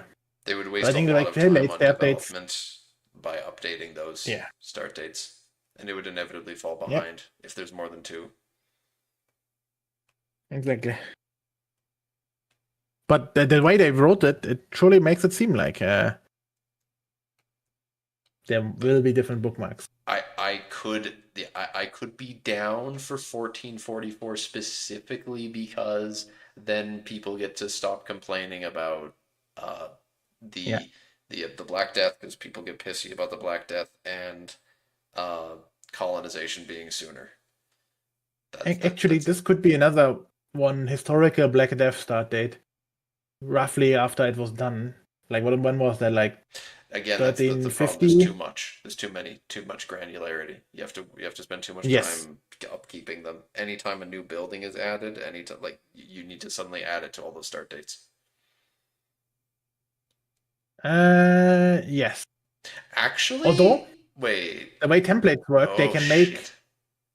they can make templates for the basic building, and then they make templates what buildings have been built in these 10 years. So Yeah.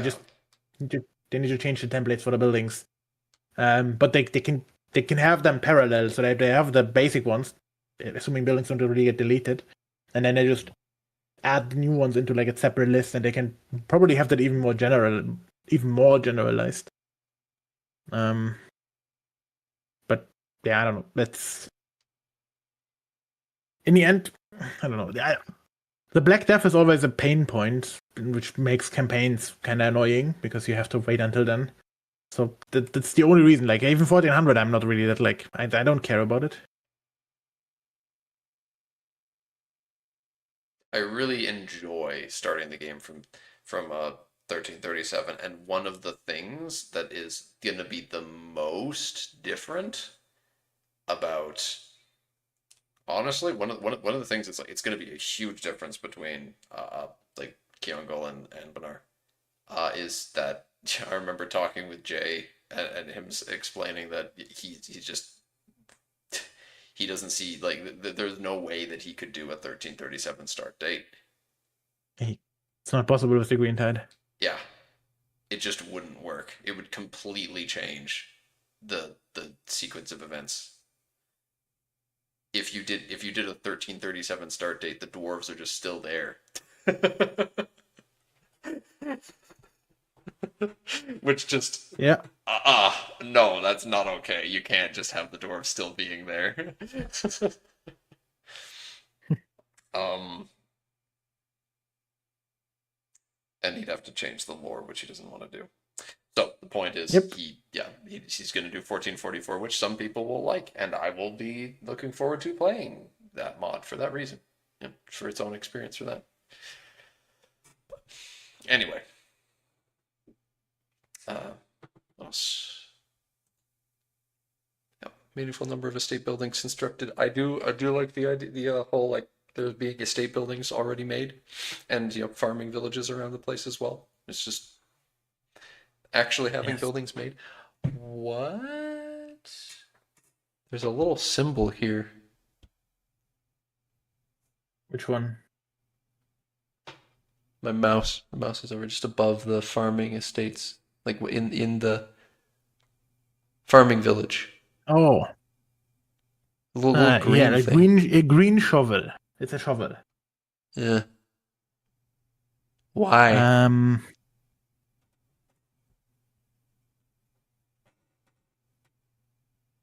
you can't delete. This must be a state building, something, because you notice that you can't delete or upgrade it. It's no, no, The, but there's a minus and the plus. The yeah, but the buttons are grayed noble out. building there has the noble estate Noble icon symbol. for upgrading because you can't upgrade it. Hmm. Uh, Probably not worth spending too much time worrying the about. amount Oh of shit. They changed the farming village.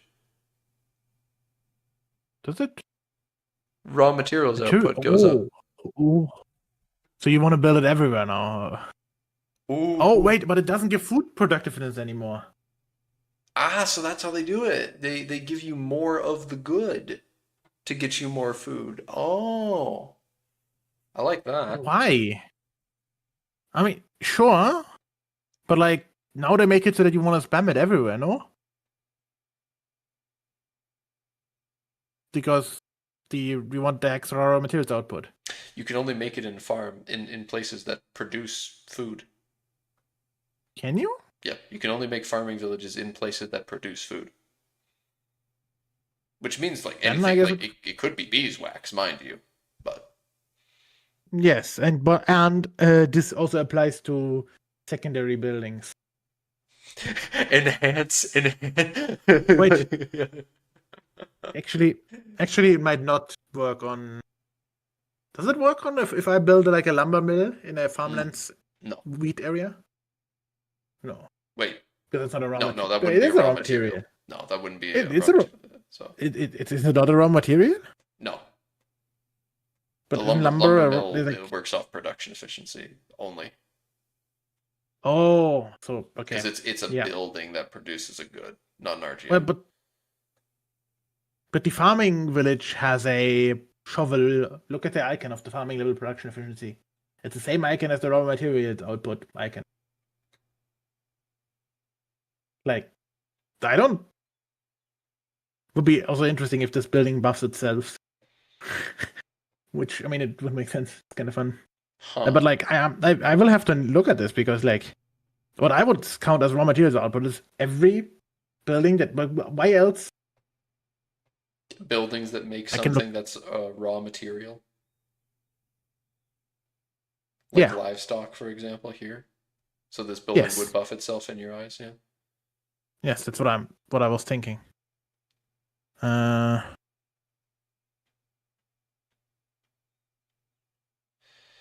What but other I'm not sure. This buildings are is you like minute thinking, stuff. Nito? Nito, what building you mean like you hope that they change this for the market village and forest village? Oh, fishing village too. Is that what your thoughts are? Hmm. It would be kind of stripping them of their identity if they just three I, different flavors of the same building. yes, I feel the same. I don't think that they would do it for I either of those other buildings, other than maybe the forest one, but even then that doesn't feel quite right. The farming village fits. Also, it's in I mean the Sitges. I forest. just noticed that it's a farming village in Sitges. What is it? Guess where is That's this? where Near the near Constantinople. that's where Tinto is based. Oh, it's a rural location. So the Uh, reason that it fits for the farming villages is that farming villages can only be made in places that have a food RGO. Forest villages yeah. can be built anywhere that there's a that's vegetated, really. I don't And understand why that change. I don't know. Is it only because it's like if it's a non? Oh no, never mind. Yeah, it's so that you actually get more of that food thing as yeah, well. that's why I Yeah, was like, oh, I like this a lot because this yeah, instead of just increasing the just nebulous food, it increases the source. It actually just yeah. makes more of the resource, which is the food, Yep. which also means you're making more food. Which also means that this is uh stronger because this Definitely. means that you get this buff and then all the food production penalties benefits that you will normally stack Yeah. all apply on this extra food as well. So you Yeah. get like it's way more impactful than just the 10% food production, I think. So if there's No, any okay, then now I understand it. yeah, so like especially when it comes to beeswax, this here makes me think, yeah, I don't really want I won't really want to have cities like urban locations on beeswax now because I'm gonna want to build a shit ton of farming villages on them because beeswax is a rare resource that over time becomes more and more important and you can't just like produce it. The only way to get it is from the RGOs. So this farming village will like stacking farming villages on it will like very quickly that will stack up because like Yeah. 2.5 each level you can get 7 in Sitges here like that goes up that Yep. goes up. Yeah, it's not bad. Food capacity is also not bad because you want that anyways. And it's good for pop growth, I think. Yeah, definitely as well. Yeah, Um, the food cap as They well, of course. they haven't done anything for the farming villages here yet, which is worrying. I don't farming forest villages, I mean. I don't know what they could do to them. Like if there was deforestation, it would be an easy gimme. They would just reduce deforestation, but alas, there's no deforestation. Gold dropped from 10 to 8 ducats and silver from 8 to 6. Elephants from 10 to Ah, 5. yep. Simply too powerful. I was like, I did not know that elephants were 10. Why the fuck were they 10? Yeah. In what They world is an were. elephant 10 as valuable as gold? What? Well, a singular elephant is a It's lot big. more than a. That elephant's It's a big. gold ingot. Look Yeah, at it. It's it's more than a gold huge. ingot. You might want to trade one gold ingot for one live adult elephant. That might, like, if it's trained, that might make sense. But yeah, I just wonder what these ducats are made of. 8 ducats, 1 gold, or what is one? How much is 1 gold? It's funny you mention that because of the fact that the game has in its code. I'm pretty sure that there's somewhere in the code like barter economy, which is like livestock, but no one uses it. Yeah. There's like no one uses livestock for minting, but it's in the code. It's like you could, Okay. but it's like nothing actually uses that. A ducat contains 3.5 gram of 98% gold. So, like, let's say 100% gold. So Oh wow. eight ducats is, what is this? I'm not good at quick maths. It's 28 grams of gold. So one RTO of gold is 28 grams of gold. Think of it as unrefined gold yet. Maybe it's like a bit heavier, but like if it's not pure, yet. But that's not that much. Surely the travel cost for it is not going to be that high. Also, glass has gotten a 50% increase in its value, and Pops will just demand it outright, which is it's good. Glass is actually gonna. Glass was kind of weird. It was kind of niche. Oh, Yeah. it even says that. Yeah, it's a niche. It's a niche luxury. It's like use it for The, specific buildings. That's from, basically the it. problem was that the AI also overbuilt it, so you couldn't make profit from it easy. They was always building it. It's not really contingent on any limited resources.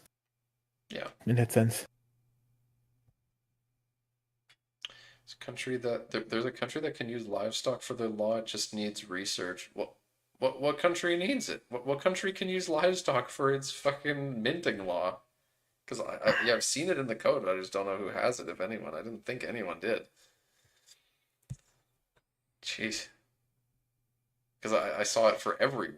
I saw like every base. I thought I saw like basically every good has like the functionality where it's like it could be used for minting.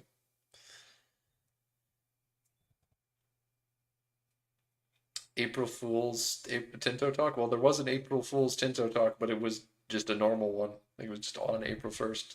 That it wasn't.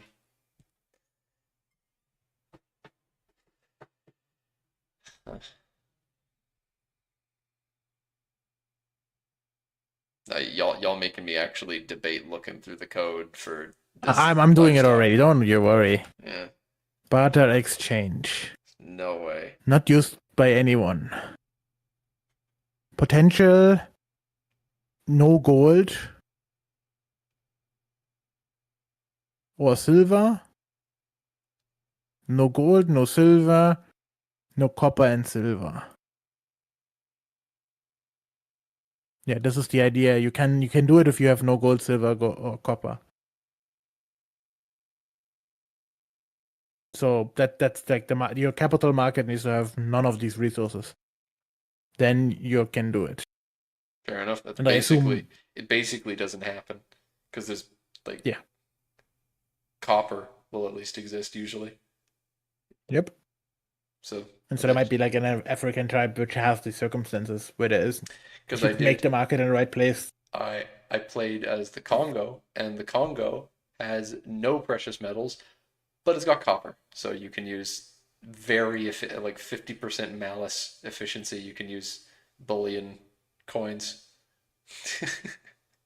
And again, this one doesn't have a goods used for minting modifier on it. So like it's not using any specific good for minting. There's not this like livestock S minting thing. It's not a modifier that's used for it. Anyways. Damn, you don't actually print coins with livestock. No. Yeah. and it doesn't notably it doesn't increase demand on any good just for you minting. It just means that you don't have coins. You mint worse. Yeah, we most definitely will have unique minting types board. However, we don't have our unique materials in yet.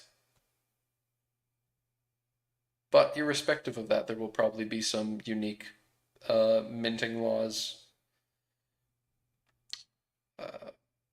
regardless.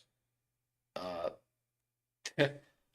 honestly, there's a couple places where I would consider making gem minting, but uh, That could be interesting because you can, like, certain gems are rare enough, and if you cut them the right way, you can make them quite unique. If it's like they're also very durable in that sense, you know? see, the thought that I'd had is Heligvid and all the people around those volcanic islands would use like it's like obsidian, Oh, and, obsidian. Ah. Yeah. but it applies to all of gems. Realistically, you could have any number of people. It's like, oh, if there's This is, plentiful enough gems, you just shave some sort of yeah. gem shavings. And it's like, well, This is why I don't like the gems as obsidian, but like we had the conversation before. yeah, Um, that's the thing. it It works for gems and vanilla, obsidian are but they're pretty different. yep. Is the thing, but But obsidian is also obscure enough that you can't really make it its own good. because you wouldn't use it for anything else. So Yep. exactly. And it is used in jewelry as well, so like it does Everything that make you kind of would sense. use obsidian for, you can use gems for too, is the problem. So, Well, yeah, weapons because there's a specific type of weapon like thing for it, but yes. Yeah. Like you wouldn't use gems as weapons. You would only use obsidian as weapons. but you wouldn't use a diamond sword? Fair enough, honestly. That truly should be a thing somewhere that we have a diamond sword. Think about that, yeah. Maybe The some big dwarven gem thing where they weaponry, it's because they make diamond yes. weapons. They make diamond Yep. tools. Oh no. This is an amazing meme. It needs to happen. There needs to be some dwarves that make diamond equipment. For diamond pickaxe. Nano diamond sword slices through atoms. Yeah.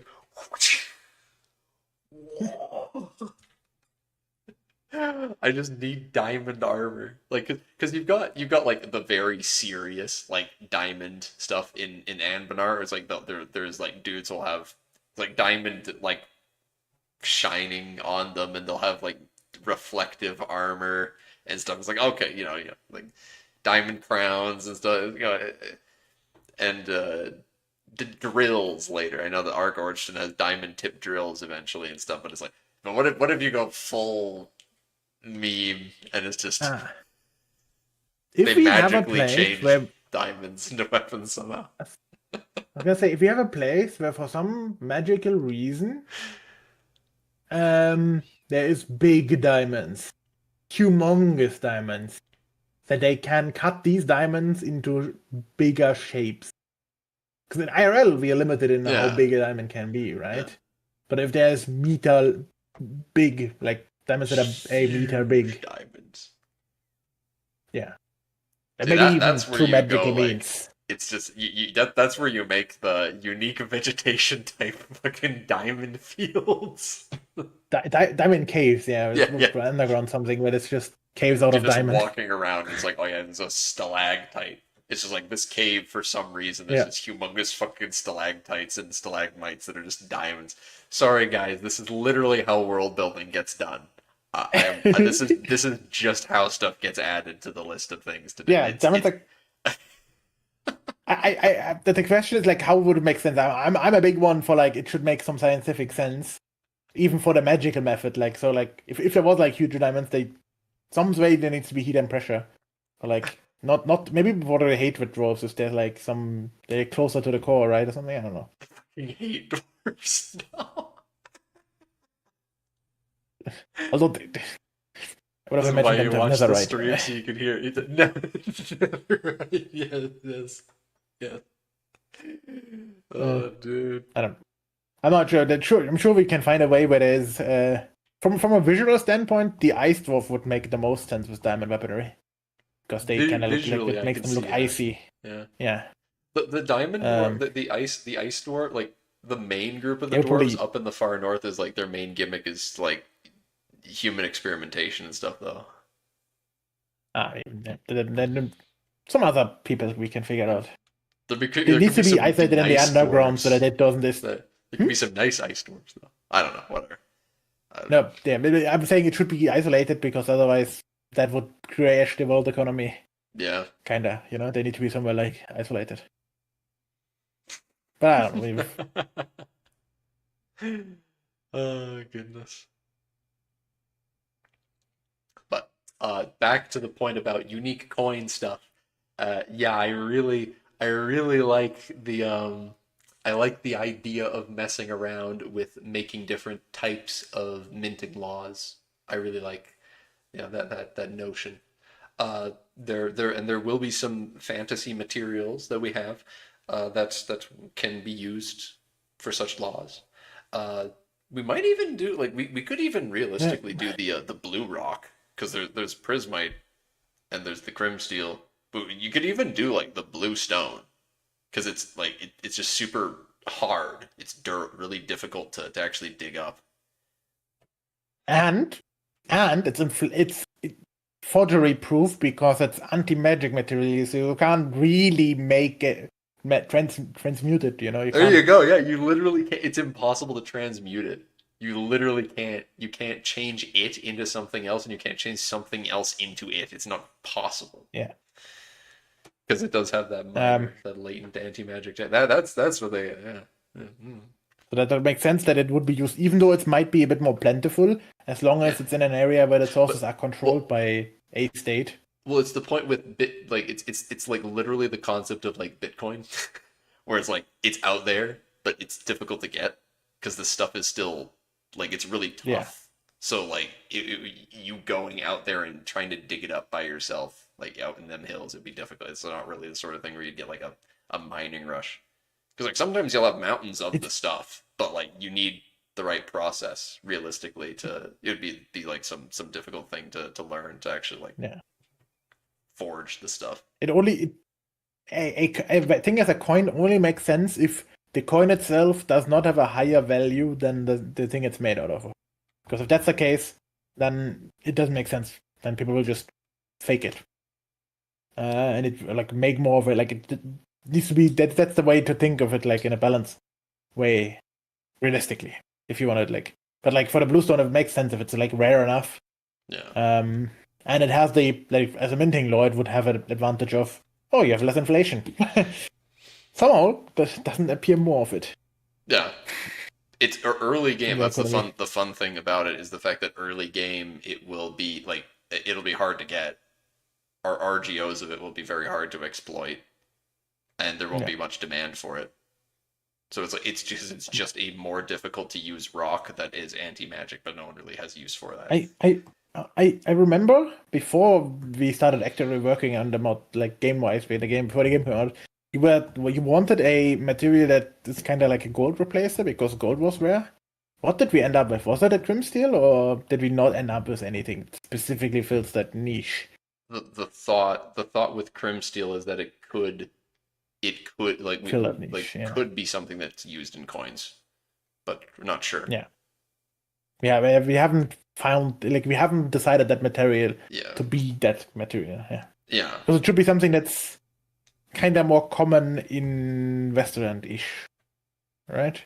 Which the crim steel is not. Yeah, theoretically, crim steel is a lot more prevalent in the East. So. Yeah.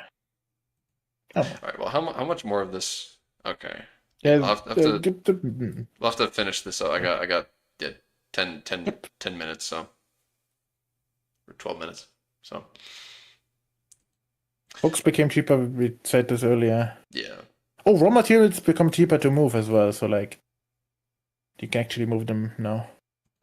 Yeah, they tried. Didn't they recently change that move the other way? And then, sorry. Didn't they recently change it so that they were harder to move, and now they They made them easier to did. move again? Yeah, that was something they Yeah, did before Rosbach. They made them more difficult to move. yeah. Now they've changed it again. Hmm. Well, I guess that in addition to that, they have now made these city rights, which kind of fill the role of making you specialize in something. Which then makes it so that you will want to import the raw materials Yes, to potentially. those specific places. Yeah. Yeah. Location has a dedicated goods tab with infrastructure, military, and demographics now. Huh. Giving you a production analysis for the specific thing. Place at a glance. Output volumes to the market. Production efficiency is surfaced as the key metric expressed as a percentage, so you can immediately spot where investment or policy changes will have the most impact. Hmm. Yeah, this makes sense for the rights if you're trying to decide where to put which rights. Yeah. Yeah. You can just see directly what things are more efficient or less. Clearly, none of these things are efficient. Like the fact that they're all the same efficiency means there's Yeah. none of the raw materials here for this, which is funny. Venice. Yeah, I guess there wouldn't be. But it also implies that they have the supply of it is all there in the market because it's all the same percentage. So like the Hmm. percent of goods in the local market is still there. Like I don't know. I don't think about that too much. This a fish is actually kind of valuable. That's weird. Yeah, they keep adjusting fish to actually make it kind of useful. It's interesting. I won't complain. And population, yes, the big one that all pop types grow now. Oh, you can see political power.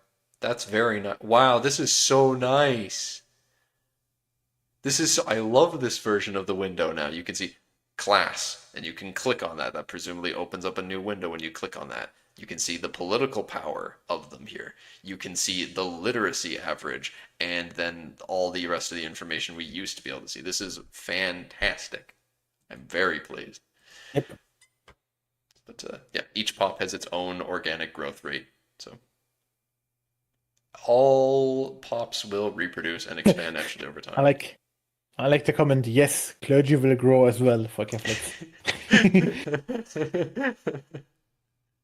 That is funny I'm to think. assuming that's just The I'm gameplay assuming that's just them implementation, yeah. recruiting. Yeah, that and it's just recruiting people into the clergy, I guess. Yeah, there's a number of ways you can justify that without just saying, they are having children. Like literally just say like they're adopting people or something. I don't know, whatever. It's It also seems to be not that high of a pop growth. no. But I do think, yeah, the uh, promotion speed is now 1/10. Yep. So this is the reason that I did hear about this. This is why I was saying that, yeah, um, serfdom is gonna be a little less of a go-to pick because right now it's like serfdom is stronger. It's like I can see, sometimes I'll feel like I want to go free subjects, but often is not. Serfdom's like kind of hard to pass up, but there's reasons for both. But here it's like with this, like how bad pop promotion speed is going to be when you're trying to actually urbanize a bunch of land. You're going to really want either free subjects or you're going to want to use that encourage urbanization cabinet action that there's no real reason to use at the moment. It's never relevant, really. I, Also, I thought stability. that some of them might still have its niche or like his because you can't urbanize, you can't burger max as much as you can right now, so you might actually be limited. So you want to focus on rural resources Yeah. because Oh, I'm not saying by any means that serfdom will be bad. In fact, yeah, I'm still I gonna don't know. have a lot of fun Uh, going either or, is what I I'm saying. I like this. It's I've never interesting. gone serve them. Sorry? I have never gone to serve them. I've always gone for free subjects. You fish pot, giving your people rights, making the peasants actually be valuable to tax. Yes. Ridiculous notion. Yeah.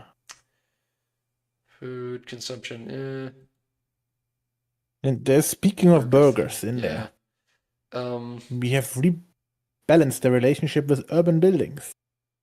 Um, Burger-dependent structures now require roughly half as many burgers to staff, but in exchange, those burgers now wield double the political power and contribute a larger share of the tax revenue. This makes a smaller, well-established merchant class genuinely impactful, rather than requiring you to pack every city with tens of thousands of tradesmen for buildings to become meaningful. So, this also ties, yes, into the population growth and pop promotion speed. So you need less burgers to actually employ stuff uh, to make up for this. But those pops will actually be a lot more powerful individually. yes. And valuable as well. Not only powerful, but also give you more value. Mm-hmm. Because before you had so many burgers, you could tax them all a lot. That's good. Now you have less burgers, but you can still tax them quite a lot. Trade system overhaul. Um, yeah, the rework of this, the biggest architectural, replacing the old hard/soft range cap with a continuous cost curve. Routes no longer get hard blocked at a certain distance, but instead accrue a scaling path cost penalty the further they stretch, giving players a meaningful economic trade off rather than an arbitrary wall. Alongside that, we've wired maritime presence directly into path cost calculations. A strong naval presence along a route now reduces its transport cost, making sea power feel genuinely useful for trade rather than just a defensive strategy. So my question with this is how, because I don't remember what mercantilism does versus free trade. How Ah, does this actually tie into, like, because surely this means that it's really inefficient to import stuff from your colonies, but that's like you want to, like it to be efficient. Like theoretically, what should be happening is that during the age of mercantilism, the British Empire is going to be importing all this stuff from North America to increase their manufacturing at home. But right now, mercantilism makes maintenance and for merchants cheaper. And wait, this is free. Yeah. Less maintenance for merchants. Uh, Foreign exports are more expensive. Global trade protection is higher. You have a penalty to trade efficiency. You produce your production in your own market is higher. That's basically that. And then free trade is burgers trade more, merchants are more powerful. You have less trade protection. And you it, produce less in your own market, like that is a penalty for that as I well. hope that when mercantilism says foreign trade, it does not mean foreign trade as in trades. Your Well, vassals better count you is have not colonial being foreign. administrations now. Sorry? You have colonial administrations now.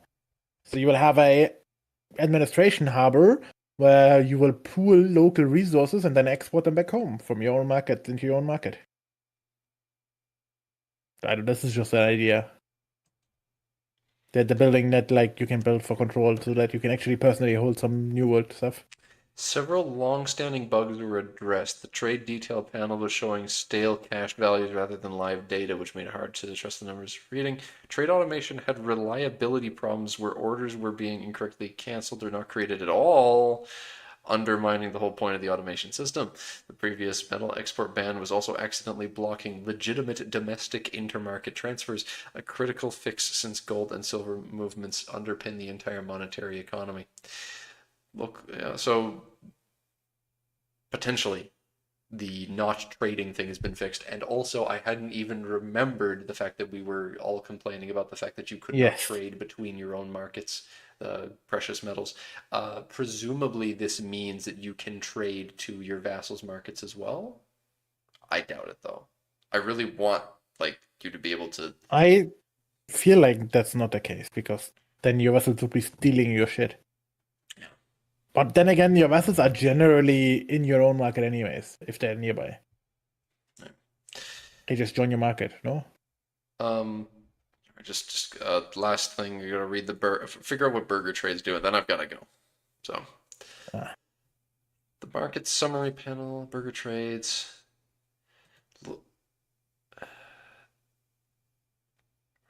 Your own burger's contribution rather than the market aggregate.